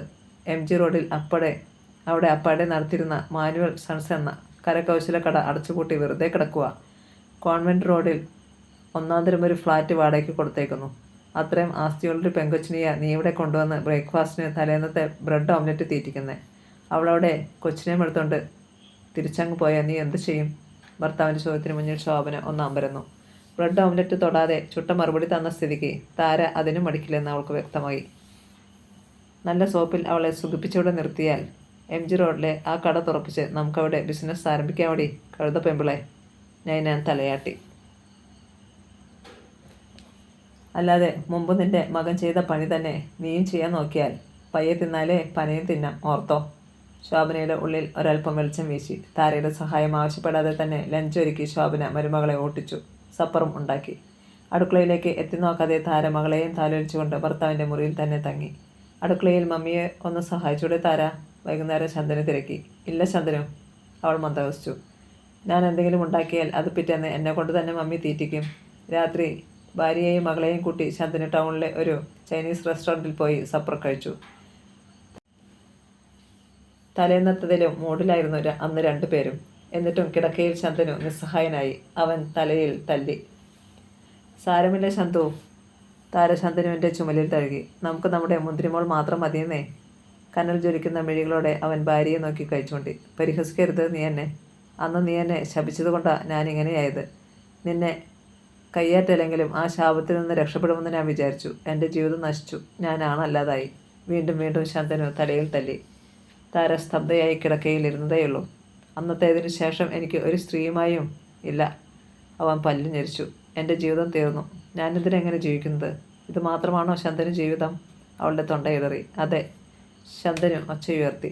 ആണത്തമില്ലാതെ എന്തിനാ ആണായി ജീവിക്കുന്നത്? ഞാൻ ശപിച്ചുവെന്ന് ശന്തനു പറഞ്ഞുവല്ലോ. അന്നത്തേതിനു മുമ്പും ശന്തനുവിന് ഒരു സ്ത്രീയുമായി ബന്ധമുണ്ടായിട്ടില്ലല്ലോ. അതൊക്കെ അന്ന് നിന്നെ സന്തോഷിപ്പിക്കാൻ ഞാൻ നുണ പറഞ്ഞതാ. വിവാഹിതരായ 2-3 സ്ത്രീകളുമായി എനിക്ക് അനുഭവമുണ്ടായിട്ടുണ്ട്. അവരൊക്കെ ചീത്ത പെണ്ണുങ്ങളായിരുന്നേയുള്ളൂ. ആ പെണ്ണുങ്ങളെ എന്തിനാ ചീത്തയെന്ന് പറയുന്നത്? ശന്തനു ചീത്തയായതുകൊണ്ടല്ലേ അതിനൊക്കെ പോയത്. ഒരു പ്രായത്തിൽ എല്ലാ ആണുങ്ങളും അങ്ങനെ. അവൻ മുഖം തിരിച്ചു. അല്ലാത്തവൻ ആണല്ലായിരിക്കും. ആനന്ദം ആഘോഷിച്ച് നടക്കുന്നവർക്കാ പെട്ടെന്ന് അതങ്ങ് തീർന്നു പോകുന്നേ. നീ മിണ്ടരുത്. ശന്തനു തിരിഞ്ഞ് കഴിച്ചുകൊണ്ടി. നിന്നെ കണ്ടതോടെയാ എൻ്റെ ജീവിതം തകർന്നത്. എൻ്റെ ജീവിതം തകർത്തവനാ ഇത് പറയുന്നതെന്ന് ഓർക്കണം. അന്യരുടെ ജീവിതം തകർക്കുന്നവർക്ക് പിന്നെ ജീവിതമുണ്ടായിരിക്കില്ലെന്ന് മനസ്സിലാക്കിക്കോ. ദൈവശിക്ഷകൾക്ക് പിന്നിൽ എപ്പോഴും ഒരു കാരണമുണ്ടാകും. സൺഡേ സ്കൂളിൽ നിന്നേ കേട്ടിട്ടുള്ളതാ. പണ്ടൊക്കെ ദൈവം പിന്നെയായിരുന്നു. ഇപ്പം കൂടെ എന്നും കേട്ടിട്ടുണ്ട്. എനിക്ക് കേൾക്കണ്ടൊന്നും. അവൻ കാതുപൊത്തി. തത്വങ്ങളും വചനങ്ങളും കേൾക്കുന്നത് എനിക്ക് വെറുപ്പാ. 10 കൽപ്പനകൾ പോലും ഞാൻ പഠിച്ചു വച്ചിട്ടില്ല. ഞാൻ പഠിച്ചു വച്ചിട്ടുണ്ട്. അതുകൊണ്ടാണ് ഞാനിപ്പോഴും ജീവിക്കുന്നതും. പെട്ടെന്ന് ശന്തനു പിച്ചു ചീന്താൻ എന്നോണം 2 കൈകളും കൊണ്ട് മുടിയിൽ അള്ളിപ്പിടിച്ചു. അത് കണ്ടതും താര സ്തബ്ധയായി. അവൾക്ക് മകളെ ഓർമ്മ വന്നു. ദേഷ്യം അസഹ്യമാവുമ്പോൾ മുന്തിരിയും ഇതുപോലെ തന്നെയാണ്. അപ്പോഴത്തെ മോളുടെ മുഖഭാവം ഇത് തന്നെയാണ്. മുന്തിരി അവളുടെ അപ്പായുടെ മകളാണെന്നതിന് യാതൊരു തെളിവും വേണ്ട. ശന്തനുവിനോട് തോന്നിയ വെറുപ്പ് അവളിൽ നിന്ന് മെല്ലെ അലിഞ്ഞു. താര നിശബ്ദയായതോടെ ശന്തനു കിതച്ചുകൊണ്ട് മെല്ലെ കിടക്കയിലിരുന്നു. ഞാൻ വേസ്റ്റാണ്, ശരിക്കും വേസ്റ്റ്. എന്നെക്കൊണ്ട് ഇനി ആർക്കും പ്രയോജനമില്ല. ആണുങ്ങളെപ്പോലെ സെക്സിന് ആവശ്യത്തിലധികം ഇമ്പോർട്ടൻസ് കൊടുക്കുന്ന സ്ത്രീകളുണ്ടെന്ന് എനിക്കറിയാം. ഭർത്താവിൻ്റെ കഴിവില്ലായ്മയെപ്പറ്റി സ്ത്രീ പുരുഷ ഭേദമന്യേ അന്യരോട് പരാതിപ്പെടുന്ന ചില സ്ത്രീകളെ ഞാൻ കണ്ടിട്ടുമുണ്ട്. പക്ഷേ ഞാൻ അത്രക്കാരിയല്ല ശന്തനു. എനിക്ക് സ്നേഹം മതി. എന്നെ മാത്രമല്ല, നമ്മുടെ കുഞ്ഞിനെയും ശന്തനു നന്നായി സ്നേഹിച്ചാൽ മതി. ഇത് കളവല്ലേ? അവൻ താരയുടെ നേർക്ക് തിരിഞ്ഞു. വെറും ആദർശം പറയലല്ലേ? അല്ല. അവളുടെ തൊണ്ടയിടറി. സ്നേഹിക്കാനാവുന്നില്ലെങ്കിൽ എനിക്കും എൻ്റെ കുഞ്ഞിനും ഇത്തിരി കരുണയെങ്കിലും തന്നാൽ മതി. ഞങ്ങൾ എങ്ങനെയും ഇവിടെ പിടിച്ചു നിന്നോളാം. താര. ശന്തനു താരയെ ചേർത്ത് പിടിച്ചു. എനിക്ക് നിന്നോട് സ്നേഹമുണ്ട് താര. നിന്നെ വേണ്ടെന്ന് വെച്ചപ്പോഴും ഹണിയെ വിവാഹം ചെയ്തപ്പോഴുമെല്ലാം എൻ്റെ നെഞ്ചിനകത്ത് നീ തന്നെയായിരുന്നു. മറക്കാൻ പറ്റുന്നില്ലായിരുന്നു. നിന്നെയോർത്തുള്ള നീറ്റിലായിരുന്നു ഞാൻ അനുഭവിച്ചിരുന്നത്. ദൈവം എനിക്ക് ഒരു സമയത്തും സമാധാനം തന്നില്ല.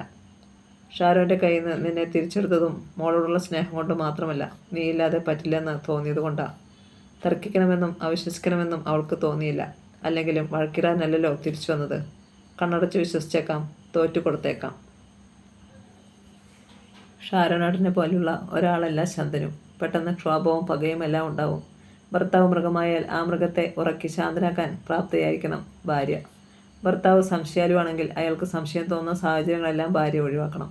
അല്ലാതെ അയാൾ ചെയ്യുന്നത് യുക്തിസാഹസമല്ലാത്തതുകൊണ്ട് തോറ്റുകൊടുക്കാതെ സ്വന്തം വാശിയിൽ ഉറച്ചു നിന്നാൽ ഭർത്താവ് മാത്രമല്ല നശിക്കുന്നത്, ആ ഭാര്യയും അവൾ ഉൾപ്പെടെ കുടുംബവും കൂടിയാണ്. താര. അവൻ അവളെ തഴുകി. എൻ്റെ പക്ഷത്തും ഒരുപാട് തെറ്റുകളുണ്ട്. എന്തു ചെയ്യാം? ഞാൻ അങ്ങനെ ആയിപ്പോയി. സാരമില്ല, താര പറഞ്ഞു. ഞാൻ ഭൂമിയോളം താഴാൻ തയ്യാറാ. മറ്റുള്ളവർക്ക് കാണിച്ചു കൊടുക്കാൻ വേണ്ടിയെങ്കിലും നമുക്ക് സന്തോഷമായി ജീവിക്കാം. നമ്മുടെ കുറവുകൾ നമുക്ക് പരസ്പരം പൊറുക്കാം. ഞാൻ ഇനി ശന്തനുവിനെ കുറ്റപ്പെടുത്തി ഒരു വാക്കുപോലും പറയില്ല. പോരെ? അതിന് മറുപടിയായി ശന്തനു ശക്തിയിൽ ഒന്ന് നിശ്വസിച്ചതേയുള്ളൂ. എന്നിട്ട് അവളുടെ കാതിൽ പറഞ്ഞു, നമുക്കുറങ്ങാം. എനിക്കെന്തോ വല്ലാത്ത ക്ഷീണം. കണ്ണുകൾ അടഞ്ഞു പോകുന്നു. ശരി. താരയും നിശ്വസിച്ചു. അവൾ പ്രതീക്ഷിച്ചതുപോലെ തന്നെ കിടക്കയിലേക്ക് ചാഞ്ഞതും ഭർത്താവ് തിരിഞ്ഞു കിടന്ന് ഉറക്കം ആരംഭിച്ചു. താരയ്ക്കതിൽ പരിഭവമൊന്നും തോന്നിയില്ല. മനുഷ്യർ എത്ര തരമാണ്. ഒരാളെ പോലെയാവണം മറ്റൊരാൾ എന്നും ആഗ്രഹിക്കാൻ പാടില്ല. നമ്മൾ സങ്കല്പിക്കുന്ന തരത്തിൽ മറ്റുള്ളവർ പെരുമാറണമെന്ന് കാക്ഷിക്കുന്നതും ശരിയല്ല. അവൾ മകളുടെ നേർക്ക് തിരിഞ്ഞു. ഒന്ന് തൊടേണ്ട താമസമുണ്ടായിരുന്നുള്ളൂ. ഉറക്കത്തിന് മുന്തിരി അമ്മയുടെ നെഞ്ചോട് ഒട്ടിച്ചേർന്നു. മോൾക്ക് ശ്വാസതടസ്സം ഉണ്ടാകാത്ത തരത്തിൽ താര ശരീരം ഒതുക്കി വെച്ച് കിടന്നു. 5-ന് അലാറം വെച്ച് ഉണരാനും മുഖം കഴുകി താഴെയെത്തി മുറ്റമടിച്ച് വൃത്തിയാക്കാനും അത് കഴിഞ്ഞ് എല്ലാവർക്കും കിടക്കച്ചായ ഉണ്ടാക്കി മുറികളിൽ കൊണ്ടുചെന്ന് കൊടുക്കാനും അവൾ മടിച്ചില്ല. മമ്മി ആവശ്യപ്പെടുമ്പോൾ മാത്രം അടുക്കളയിൽ കയറും. ബാക്കി സമയം മുഴുവൻ മോളുടെ കാര്യം നോക്കും. ഒരു തവണ മാത്രമാണ് ഫോർട്ട് കൊച്ചിയിൽ പോയത്. സ്വന്തം പ്രശ്നങ്ങളൊന്നും താര അമ്മയെയും ഗ്രാനിയെയും അറിയിച്ചില്ല. നിനക്ക് സുഖമാണോ കൊച്ചേ എന്ന് ഗ്രാനി തിരക്കിയപ്പോൾ സുഖമാ ഗ്രാനി എന്ന് മറുപടി നൽകി. തിരികെ പോരാൻ നേരം ഗ്രാനി ശന്തനുവിനോട് പറഞ്ഞു, താരയെ മോളെ നന്നായി നോക്കണേ മോനെ. പാടില്ലാത്ത ഈ കൊച്ചിനെയോർത്ത് മാത്രമാണ് ഇവളൊരു 2ാം കെട്ടിന് മുതിർന്നത്. അതെനിക്കറിയാം ഗ്രാനി എന്ന് മാത്രമായിരുന്നു എൻ്റെ മറുപടി. തിരികെ എത്തിയപ്പോഴും ശന്തനുവിൻ്റെ മമ്മി ചില്ലറ പരാതികൾ ചൊല്ലി. ഇതാണോ കോട്ടയത്തുകാരുടെ മര്യാദ? കയ്യും വീശി പോയി കയ്യും വീശി തിരിച്ചും വന്നു. കയ്യും വീശി പോയാൽ കയ്യും വീശിയല്ലേ തിരിച്ചു വരേണ്ട കാര്യമുള്ളൂ എന്ന് ചോദിക്കാനാഞ്ഞ താര പിന്നീട് ആ ചോദ്യം കടിച്ചൊതുക്കി. മോടെ പപ്പായുടെ പേരിലുള്ള ആ കട എത്ര നാളായി അടച്ചുപൂട്ടി കിടക്കുക? ഒരു ദിവസം നൈനാൻ കോശി അവളോട് തിരക്കി. നമുക്കത് തുറന്ന് കച്ചവടം തുടങ്ങിയാലോ? കോളേജിൽ നിന്ന് റിട്ടയർ ചെയ്താൽ അമ്മയ്ക്ക് ആ കട തുറന്ന് കച്ചവടം തുടങ്ങണമെന്നുണ്ട് ഡാഡി. പപ്പ ജോലി ചെയ്തിരുന്ന ഷോപ്പായതുകൊണ്ട് അത് മറ്റാരും ഏൽപ്പിക്കില്ല എന്ന് അമ്മയ്ക്ക് നിർബന്ധം. അതേ നിർബന്ധം തന്നെയാണ് ഗ്രാനിക്കും. വാടകയ്ക്ക് കൊടുക്കാമോ എന്ന് ചോദിച്ച് ഒരുപാട് പേര് വന്നതാ. മാസത്തിലൊരിക്കൽ അമ്മയും ഗ്രാനിയും കൂടി ചെന്ന് പൊടിയും മാറയിലും തുടച്ചിട്ട് തിരിച്ചു പോരും. ഇതിന് നിർബന്ധമെന്നല്ല പറയേണ്ടത്, തണ്ട് തപ്പിത്തരമെന്ന. ശോഭനയുടെ ക്ഷമ നശിച്ചു. 2-3 വർഷമായി ടൗണിന് നടുക്കുള്ളൊരു കട ഒരു പ്രയോജനവുമില്ലാതെ അടച്ചിട്ടേക്കുന്നത് കിറുക്കല്ലാതെ എന്താ? വാടകയ്ക്ക് കൊടുത്തിരുന്നേ പോട്ടെന്ന് വയ്ക്കാം. എത്ര രൂപ വാടക കിട്ടുമായിരുന്നു? നിൻ്റെ അമ്മയ്ക്കും ഗ്രാനിക്കും മുഴുവൻ ഭ്രാന്താ. താര അത് കേട്ടില്ലെന്ന് നടിച്ചു. നിനക്ക് അവകാശപ്പെട്ട സ്വത്താ മോളെ അത്. നൈനാൻ ഭാര്യയെ പിന്തുണച്ചു. നിൻ്റേതാവുമ്പം ശാന്തനുമുണ്ടല്ലോ ഒരു അവകാശം. അത് വെച്ചാ ഡാഡി പറയുന്നേ. ആ കടയിങ്ങനെ അടച്ചിട്ട് നശിപ്പിച്ച് കളയരുത്. ഇപ്പം തന്നെ മോള് വിളിച്ച് അമ്മയോട് പറ. നിൻ്റെ അമ്മ ഒരാൾ സമ്മതിച്ചാൽ മതി. ഗ്രാനി ഇതൊന്നും അറിയാൻ പോകുന്നില്ല. എനിക്ക് തോന്നുന്നേ ആ വയസ്സിത്തള്ളയുടെ വർത്തമാനം കേട്ടോണ്ടാവും റോസമ്മ ഇങ്ങനെയൊക്കെ ചെയ്യുന്നതെന്നാ. നീ എന്താ താരേ ഒരക്ഷരവും മിണ്ടാതെ ഇങ്ങനെ കുന്തം വിഴുങ്ങിയ പോലെ നിൽക്കുന്നേ? ഭർത്താവ് നിർത്തിയതും ശോഭന പുനരാരംഭിച്ചു. നിനക്ക് നാവില്ലേ? നീ നാവെടുത്ത് നിൻ്റെ അമ്മയോട് പറ. നിനക്കും നിൻ്റെ കുഞ്ഞിന് അവകാശപ്പെട്ട വകയാ ഇങ്ങനെ നശിപ്പിച്ചിട്ട് പോകുന്നത്. വളരെ ആലോചിച്ച ശേഷമാണ് താര പറഞ്ഞത്. ഡാഡി മമ്മിയല്ലല്ലോ, ശന്തനുവല്ലേ എൻ്റെ അടുത്ത് ഇതൊക്കെ പറയേണ്ടത്. ശന്തനു പറയട്ടെ, അപ്പം ഞാൻ മറുപടി പറഞ്ഞോളാം. അവൾ തിരിഞ്ഞ് അകത്തേക്ക് കയറിപ്പോയി. ഇവൾക്ക് നമ്മളെ വിശ്വാസമില്ല കേട്ടോ ചായ. ശബ്ദം താഴ്ത്തി ശോഭന ഭർത്താവിനോട് പറഞ്ഞു. അത് തന്നെ കാര്യം. അങ്ങനെ ആയിക്കോട്ടെ ശോഭ. തലയാട്ടിക്കൊണ്ട് നൈന സമ്മതിച്ചു. പക്ഷേ നമ്മളങ്ങനെ ഭാവിക്കാനോ വഴക്കിടാനോ പാടില്ല. ശന്തനു പറഞ്ഞാൽ മറുപടി പറയാമെന്നല്ലേ അവൾ പറഞ്ഞത്? അത് ശരിയാ. ഭർത്താവിനെ ഭാര്യയുടെ അടുത്ത അധികാരം. നമ്മൾ ഭർത്താവിൻ്റെ അപ്പനും അമ്മയാ. ശന്തനുവിനെ കൊണ്ട് നമുക്ക് അവളുടെ അടുത്ത് പറയിപ്പിക്കാമെന്നേ. അയാൾ തന്നെയാണ് മകൻ്റെ അടുത്ത് വിശദമായി വിഷയം അവതരിപ്പിച്ചത്. സൂക്കേടുകാരിയായ ഒരു കൊച്ചിനെയും രണ്ടാം കെട്ടുകാരിയെയും കയ്യേറ്റ് തല്ലേടാ നീ. സ്ത്രീധനമായി ഒന്നും ഉരുട്ടിയിങ്ങ് തന്നില്ലല്ലോ. ആ കട നിൻ്റെയും താരയുടെയും പേരിലിങ്ങ് എഴുതി തരാൻ പറ. ഞാൻ പറയില്ല. എടുത്തടിച്ച പോലെയാണ് ശന്തനു പറഞ്ഞത്. അവളുടെ മുന്നിൽ ഇനി നാണം കെടാൻ എനിക്ക് വയ്യ. നീ നാണം കെടുന്നത് എന്തിനാ മോനെ? ശോഭന തിരക്കി. നിൻ്റെ കെട്ടിയോളല്ലേടാ അവള്. കെട്ടിയോളായതുകൊണ്ടാ കെട്ടിയോളുടെ മുന്നിൽ നാണം കെടാൻ പറ്റുകയില്ലെന്ന് പറഞ്ഞത്. അവളുടെ അമ്മയുടെ അടുത്ത് നാണം കെട്ട് കെഞ്ചിയ ആദ്യ ഭർത്താവിൽ നിന്ന് ഡിവോഴ്സ് വാങ്ങി ഞാൻ അവളെ കെട്ടിയത്. ഹണിയെപ്പോലെ സ്വർണ്ണക്കട മുതലാളിയുടെ മകളല്ലെങ്കിലും കൊള്ളാവുന്നൊരു കുടുംബത്തിൽ നിന്ന് തന്നെ അവളും ഇറങ്ങി വന്നത്. ഹണിയേക്കാൾ വിദ്യാഭ്യാസവും അന്തസ്സുമുള്ള കുടുംബക്കാരും അവളുടേത്. എന്നിട്ടും അവളിവിടെ വന്ന് മുറ്റമടിച്ച് വാരുകയും എല്ലാവരുടെയും തുണി അലക്കി വിരിക്കുകയും ചെയ്യുന്നില്ലേ? ഇനി അവിടെ പപ്പയുടെ പേരിലുള്ള കടയിങ്ങ് എഴുതി തരാൻ പറയാൻ ഡാഡിയുടെയും മമ്മിയുടെയും തൊലിക്കെട്ട് എനിക്കില്ല. ഞാനും ശോഭനയും പരസ്പരം നോക്കി. ഇനി എൻ്റെ അടുത്ത് ഈ വിഷയം പറയരുത്.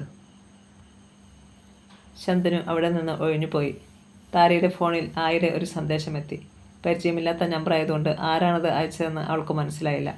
എങ്കിലും ആശയം അവ്യക്തമായപ്പോൾ ഷാരോനേട്ടനോ റേച്ചലാൻഡിയോ മറ്റാരുടെയെങ്കിലും നമ്പറിൽ നിന്ന് അയച്ചതാവുമെന്ന് ഊഹിച്ചു. എറണാകുളത്ത് ഒരു എക്സിബിഷനോടനുബന്ധിച്ച് 3-നും 7-നും ഇടയിൽ പ്രായമുള്ള കുട്ടികൾക്ക് വേണ്ടി ഒരു ചിത്രരചനാ മത്സരം നടക്കുന്നു. മുന്തിരിയെ അതിൽ പങ്കെടുപ്പിക്കണമെന്നാണ് അഭ്യർത്ഥന. മുന്തിരിമോൾക്ക് 3 വയസ്സ് തികഞ്ഞ കാര്യം ശാന്തനുവിന് പോലും അറിഞ്ഞു കാണില്ല. അവളുടെ 3ാമത്തെ ബർത്ത്ഡേ അപ്പായുടെ വീട്ടിൽ വെച്ച് ആരും അറിയാതെ കടന്നു പോയിരിക്കുന്നു. ഷാരോനേട്ടൻ ഒപ്പമുള്ളപ്പോൾ മോളുടെ ജന്മദിനങ്ങൾ പെരുന്നാളായാണ് കടന്നു പോവുക. അമ്മയും ഗ്രാനിയും ചേർന്ന് മോൾക്ക് ബർത്ത്ഡേ ആശംസ അറിയിച്ചപ്പോഴാണ് താൻ പോലും ആ ദിവസത്തിൻ്റെ പ്രാധാന്യം അറിഞ്ഞത്. തീർച്ചയായും ഷാരോനേട്ടൻ തന്നെയാവും ആ സന്ദേശം അയച്ചിരിക്കുക. സന്ദേശത്തോടൊപ്പം മത്സരത്തിൽ പങ്കെടുക്കണമെന്നുള്ളത് ബന്ധപ്പെടേണ്ട ഫോൺ നമ്പറും കൊടുത്തിരിക്കുന്നു. താര ആ നമ്പറിൽ വിളിച്ചു.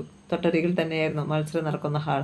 മോളുടെ പേരും വയസ്സും നൽകി അവൾ മത്സരത്തിന് രജിസ്റ്റർ ചെയ്തു. പ്രശസ്തരായ 3 ചിത്രകാരന്മാരാണ് ജഡ്ജസ് എന്ന് മനസ്സിലായി. സന്ദേശം അയച്ച നമ്പറിലേക്ക് ഒരു താങ്ക്സ് കൂടി മെസ്സേജ് ചെയ്ത ശേഷമാണ് താര വിവരം ശന്തനുവിനെ അറിയിച്ചത്. അതിനവൾ വരയ്ക്കുമോ? അവന് അത്ഭുതമായി. അക്ഷരം എഴുതാൻ തുടങ്ങും മുമ്പേ അവൾ ചുവരിലും സ്ലേറ്റിലും കടലാസിലുമൊക്കെ വരയ്ക്കാനാണ് തുടങ്ങിയത്. ഷാരോനേട്ടൻ അവളെ പ്രോത്സാഹിപ്പിക്കുമായിരുന്നു. വരയ്ക്കാനുള്ള ബുക്കുകളും ചായ പെൻസിലുകളും വാങ്ങിക്കൊടുക്കും. പിന്നീട് മോളുടെ പിക്ചർ ബുക്കുകൾ വയ്ക്കാനായി ഒരു റാക്കറ്റും വാങ്ങിക്കൊടുത്തു. പിക്ചർ ബുക്കുകളിൽ നോക്കി അവൾ വരയ്ക്കാൻ ആരംഭിച്ചപ്പോഴാണ് ആ ടാലൻറ്റ് എനിക്ക് മനസ്സിലായത്. ഷാരോനേട്ടൻ എന്ന് അവൾ ശബ്ദിച്ചതും ശന്തനുവിൻ്റെ മുഖം ഇരുണ്ടു. അതോടെ ആ പേര് ഇനി ഉച്ചരിക്കില്ലെന്ന് താര തീരുമാനിച്ചു. എങ്ങനെയാണ് നീ ഈ മത്സരത്തെക്കുറിച്ച് അറിഞ്ഞത്? ഒരു മാഗസിനിൽ കണ്ടതാ. അവളൊരു നുണ പറഞ്ഞു. അത് കണ്ണടച്ച് വിശ്വസിച്ചതിനാൽ ഏത് മാഗസിനെന്ന് അവൻ തിരക്കിയില്ല. നമുക്ക് പോകാം. ശന്തനു തലകുലുക്കി. നമ്മുടെ കുഞ്ഞിന് വേണ്ടിയല്ലേ? നമ്മളല്ലാതെ ആരുണ്ട് അവൾക്ക്? നമ്മുടെ കുഞ്ഞിന് വരുന്ന പാകപ്പിഴകളും പോരായ്മകളും നമുക്ക് പൊറുക്കാനായില്ലെങ്കിൽ പിന്നെ ആര് അവളോട് പൊറുക്കും? യെസ് അവൻ തലകുലുക്കി. സ്വന്തം കാര്യം പോലും നോക്കാൻ കഴിവില്ലാത്ത കുഞ്ഞാത്. മകളെയും ഒരുക്കി ചിത്രരചന മത്സരത്തിന് പോകാനായി ശന്തനുവും താരയും വീടിന് പുറത്തിറങ്ങിയപ്പോൾ ശോഭന പിറുപിറുത്തു. ന്യൂനതയുള്ള കുഞ്ഞുങ്ങളെ ബുദ്ധിയുള്ള മാതാപിതാക്കൾ മറ്റുള്ളവരെ കാണിക്കാനായി പുറത്തൊന്നും കൊണ്ടുപോകുകയല്ല.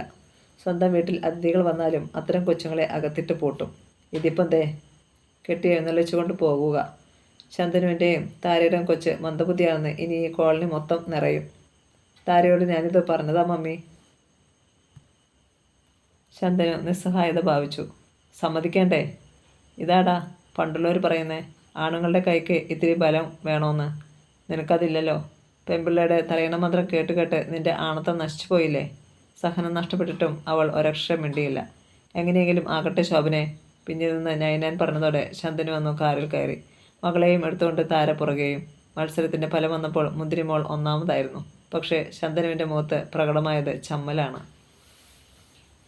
ശന്തനുവിൻ്റെ മുഖത്തെന്താ ഒരു സന്തോഷമില്ലാത്തത്? താര ചോദിച്ചു. നമ്മുടെ മോൾ നമുക്കൊരു നാണക്കേടും ഉണ്ടാക്കിയില്ലല്ലോ. മിടുക്കിയായി ഭാവിച്ച് വലിയ വാചകമണിയുമായി വന്ന എത്ര കുട്ടികളെയാ നമ്മുടെ മുന്തിരി പിന്നിലാക്കിയത്. സത്യമായും ഞാൻ വിചാരിച്ചല്ല ഈ വിജയം. എന്നിട്ടും ശന്തനു എന്താ ആകെ ഗ്ലൂമിയായി? സത്യമായും ഞാനും വിചാരിച്ചിട്ടില്ല താര ഈ വിജയം. ശന്തനുവിൻ്റെ മുഖത്ത് കഷായം കുടിച്ച ഭാവം. നമ്മുടെ പ്രൊഫസർ ചാണ്ടി സാറിൻ്റെ പേരക്കുട്ടിയടക്കം ഈ മത്സരത്തിൽ പങ്കെടുത്തത്. അവരെയൊക്കെ മറികടന്ന് നമ്മുടെ മോൾ വിജയിക്കുമെന്ന് എനിക്ക് വിശ്വസിക്കാനേ പറ്റുന്നില്ല. അപ്പം നമ്മൾ കേട്ട അനൗൺസ്മെൻറ്റോ? നിൻ്റെ അടുത്ത് വന്ന് സംസാരിച്ച ആ ചെറുപ്പക്കാരൻ ജഡ്ജില്ലേ, രാഹുൽ ദേവ്. അവൻ നീ പണ്ട് മോളെ കൊണ്ട് ഫിസിയോതെറാപ്പിക്ക് പോയിരുന്ന ഡോക്ടർ കുസുമകുമാരിയുടെ മകനാ. മോളെ അറിയാമെന്ന് അവൻ നിന്റെ അടുത്ത് പറയുകയും ചെയ്തല്ലോ. സെറിബ്രൽ പാഴ്സി വന്ന കുട്ടിയാണെന്ന് അറിഞ്ഞുകൊണ്ട് അവൻ സഹതാപമാർക്ക് കൊടുത്തു കാണും മോൾക്ക്. അമ്മയും മോനുമൊക്കെ ചാരിറ്റബിൾ പ്രവർത്തനങ്ങളുടെ ആളുകളാ. മകനാണെങ്കിൽ സ്ത്രീ വിഷയത്തിൽ ജഗജാല കില്ലാടിയാ. നിന്റെ അടുത്ത് വന്ന് സംസാരിക്കുമ്പോഴുള്ള അവൻ്റെ നോട്ടവും ഭാവവും ഒക്കെ ഞാൻ ശ്രദ്ധിച്ചു. ഭർത്താവിൻ്റെ സംസാരം അവളുടെ മനസ്സിനെ വല്ലാതെ മുറിപ്പെടുത്തി. 30 വയസ്സ് തികയും മുമ്പേ ലോകം മുഴുവൻ അറിയപ്പെട്ട ചിത്രകാരനാ രാഹുൽ ദേവ്. അത് മനസ്സിലാക്കണം. അതൊക്കെ എനിക്ക് മനസ്സിലായിട്ടുണ്ട് താര. പക്ഷേ നിനക്ക് മനസ്സിലാവാത്തത് ഒരു സത്യമുണ്ട്. കലയുടെ ഏത് വിഭാഗത്തിൽപ്പെട്ടവന്മാരായാലും ടോപ്പിലെത്തുന്നവർക്ക് ദൈവം എന്തെങ്കിലും വീക്ക്നെസ്സും കൊടുത്തിരിക്കും. എത്ര എക്സാമ്പിൾസ് വേണം? വേണ്ട. ജഡ്ജസിൽ ഒരാൾ സഹതാപമാർക്ക് കൊടുത്തെന്ന് വെച്ച് മറ്റു 2 പേർ കൂടിയുണ്ടല്ലോ. അവരത് അംഗീകരിക്കുകയും അനുവദിക്കുകയും ചെയ്യുമോ ശന്തനു? നീ തന്നെ പറഞ്ഞല്ലോ താര, രാഹുൽ ദേവ് ലോകം മുഴുവൻ അറിയപ്പെടുന്ന ചിത്രകാരനാണെന്ന്. മറ്റു 2 പേരും അയാളുടെ മുന്നിൽ ആരുമല്ല. ഈ ഷോ നടക്കുന്നത് പോലും രാഹുൽ ദേവിൻ്റെ പേരില്ല. അയാളെ കാണാൻ വന്നവരാ പലരും. കുട്ടികൾക്ക് വേണ്ടിയുള്ള ഈ മത്സരം മാത്രമല്ല ഇവിടെ നടക്കുന്നത്. ഒരാഴ്ച നീളുന്ന ഒരു ഫെസ്റ്റിവലായത്. 1ാം സമ്മാനാർഹമായ മുന്തിരിയുടെ അപ്പയെയും അമ്മയെയും സ്റ്റേജിലേക്ക് ക്ഷണിച്ചുകൊണ്ട് അപ്പോഴേക്കും അനൗൺസ്മെൻ്റ് ഉണ്ടായി. വേദിയിൽ മറ്റു കുട്ടികളുടെ മധ്യയായിരുന്നു മുന്തിരി.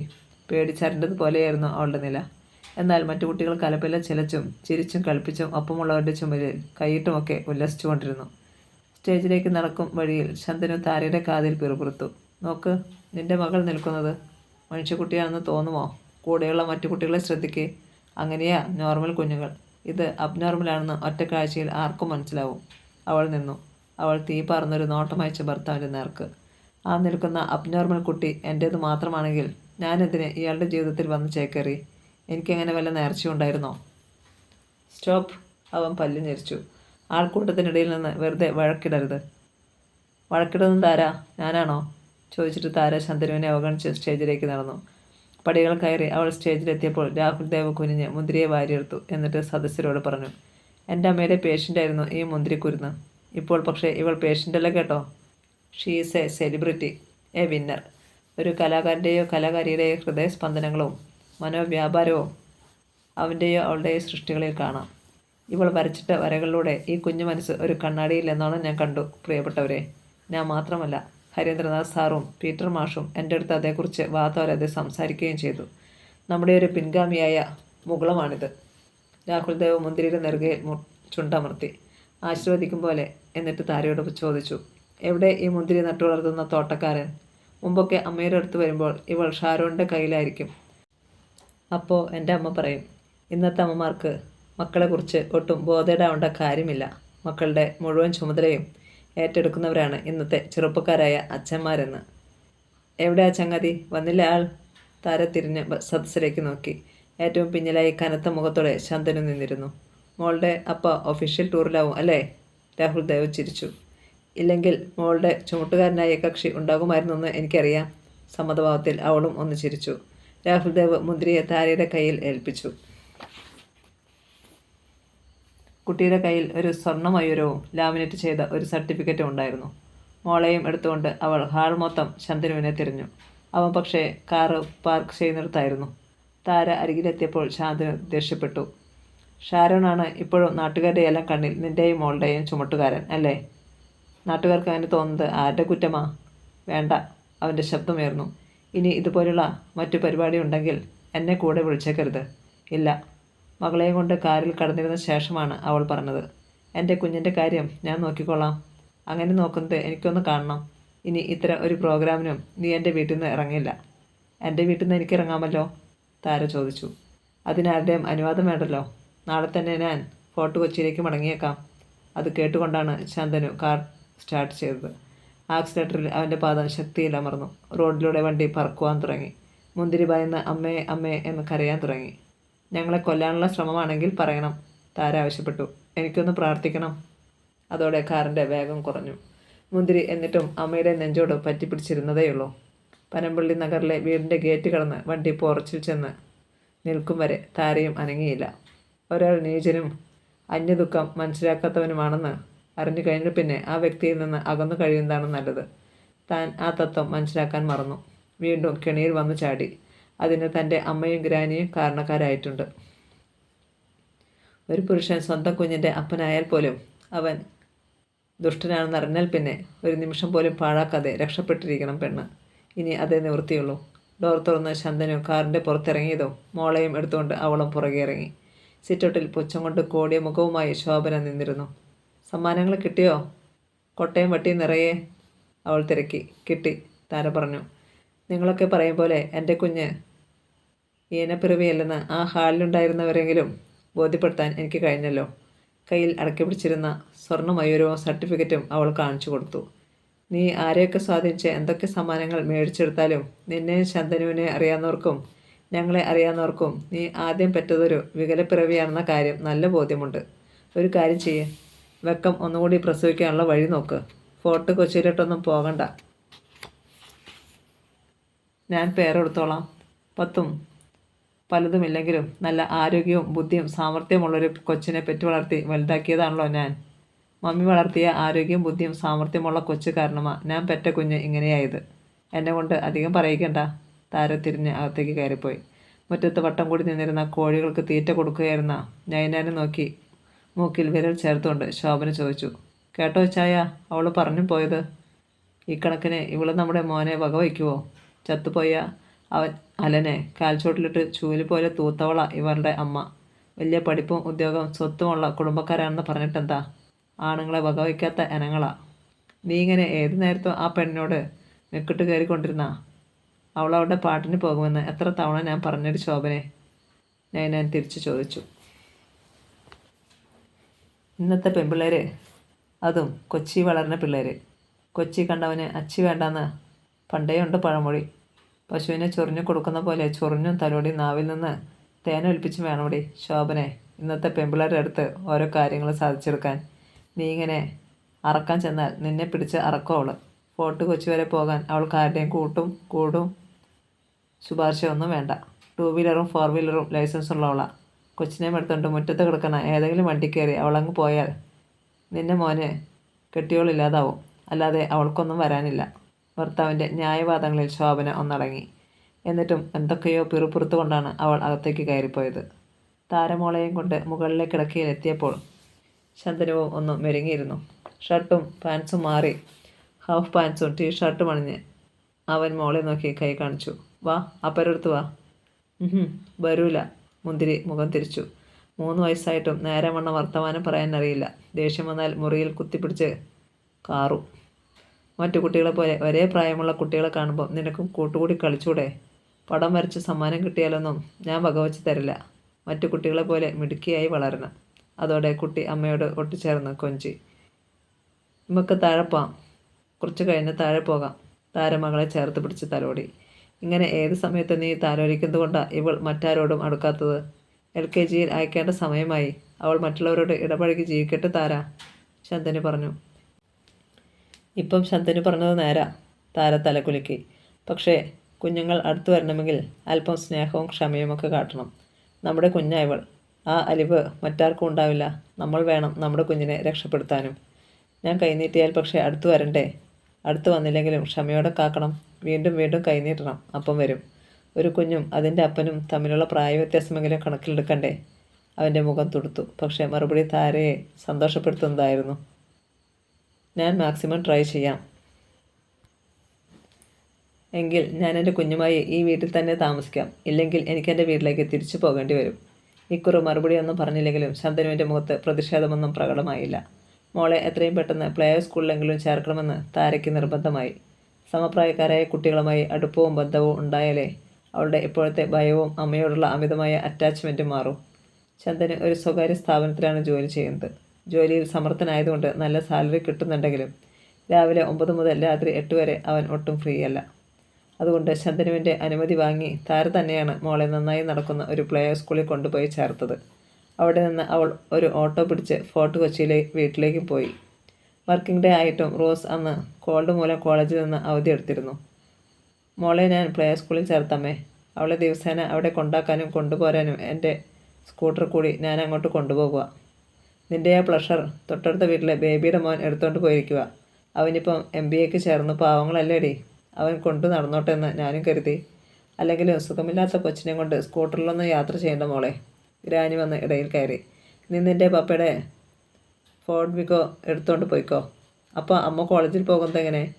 അതിന് റോസമ്മ കാറിലൊന്നുമല്ല പോകുന്നത്. സ്റ്റിയറിങ്ങിൽ കൈ പിടിക്കുമ്പോൾ മുട്ട് കഴയ്ക്കുകയെന്ന്. പെൺപ്രായം പോലും ആയില്ല, ഓരോ സൂക്കേടും വരുന്നതേ. ഇപ്പം കാക്കനാട്ട് എങ്ങാണ്ടുള്ള ഒരു ആയുർവേദ ആശുപത്രിയിലെ മരുന്ന് കഴിക്കുക. അമ്മ എന്നിട്ട് എന്നെ അറിയിച്ചു പോലുമില്ല. താര പരിഭവത്തിൽ റോസിനെ നോക്കി. അതിന് മറുപടി പറഞ്ഞത് ട്രീസമ്മയാണ്. എന്തിനാ മോളെ നിന്നെ അറിയിക്കുന്നേ? നിന്നെ കൂടി വിഷമിപ്പിക്കാനോ? ഗ്രാമിക്ക് 80 ആവാറായി, ഒരസുഖവുമില്ല. പഴയ മണ്ണായതുകൊണ്ടാവും. പെട്ടെന്ന് പിടഞ്ഞു വീണ് ജീവൻ കളയാനാ തമ്പുരാൻ നിശ്ചയിച്ചേക്കുന്നത്. അതുകൊണ്ടാവും കുഞ്ഞസുഖങ്ങളൊന്നും വരാത്തെ. ഊണ് കഴിഞ്ഞ് പപ്പയുടെ ഫോർഡ് ഫിഗോയിലാണ് താരമടങ്ങിയത്. സ്വന്തം പിയാനോയും എടുത്ത് കാറിൻ്റെ പിന്നിൽ വെച്ചു. പ്ലേ സ്കൂളിൽ നിന്ന് മുന്തിരിയെയും കൂട്ടി തിരികെ പനമ്പള്ളി നഗറിലെത്തിയപ്പോൾ ഗേറ്റ് തുറന്നത് ശോഭനയാണ്. അയ്യേ, മേടിച്ച് 12 കഴിഞ്ഞ വണ്ടിയാണോ സ്ത്രീധനമായി കൊണ്ടുവരുന്നത്? പുത്തനൊരു വണ്ടി വാങ്ങിത്തരാൻ തോന്നിയില്ലേ നിൻ്റെ അമ്മ റോസിന്? അത് കേട്ട ഭാവമില്ലാതെ താര അകത്തേക്ക് പോയി. അന്നു മുതൽ അവൾ മോളെ പിയാനോ പഠിപ്പിക്കാനും തുടങ്ങി. ചിത്രം വരയ്ക്കുന്നതിലും വേഗത്തിലും ഭംഗിയിലുമാണ് മുന്തിരിയുടെ വിരൽത്തുമ്പുകൾ പിയാനോയിലൂടെ ഓടി നീങ്ങിയത്. താരയ്ക്ക് അഭിമാനമായി. പക്ഷേ മോളെയും കൊണ്ട് പ്ലേ സ്കൂളിൽ പോകാൻ അവൾക്ക് പപ്പയുടെ ഫോർഡ് ഫിഗോ കിട്ടാറില്ല. ശന്തനുവിൻ്റെ ഡാഡിയുടെ കയ്യിലാവും എപ്പോഴും അതിൻ്റെ കീ. സ്വന്തം വണ്ടി വിറ്റ ശേഷം ക്ലബിൽ പോകുന്നത് നിർത്തിയിരുന്ന നൈന കോശി താര കൊണ്ടുവന്ന ഫോർഡ് ഫിഗോ കിട്ടിയതോടെ ഒരു ദിവസം പോലും രാത്രി 12-ന് മുമ്പ് വീട്ടിലെത്തിയിട്ടില്ല. മകളെ പ്ലേ സ്കൂളിൽ നിന്ന് LKGയിൽ ചേർക്കാൻ പോലും താരയ്ക്ക് ഓട്ടോറിക്ഷയെ ആശ്രയിക്കേണ്ടി വന്നു. പക്ഷേ അവൾ ആരോടും പരിഭവം പറഞ്ഞില്ല. ചന്ദനവുമൊത്തുള്ള മരവിച്ച ജീവിതത്തിനിടയിലും കണ്ണടച്ച് തുറക്കുന്ന സമയം കൊണ്ട് മുന്തിരിയുടെ 4ാമത് ജന്മദിനമെത്തി. കഴിഞ്ഞ ജന്മദിനം അറിയാതെ പോയതിന് താര എപ്പോഴോ പരിഭവം ചെന്നതിന് പകരമായി ചന്ദനു ഇക്കുറി 4 കോഴികളെ കൊന്നു. 4ാമത് കോഴിയുടെ കറുത്തറുത്ത് മുന്തിരിയുടെ മുമ്പിലാണ്. കോഴിയുടെ ദേഹം പിടഞ്ഞ് താഴെ വീണതും കുഞ്ഞും പിടഞ്ഞു വീണ് നിശ്ചലയായി. തുടരും.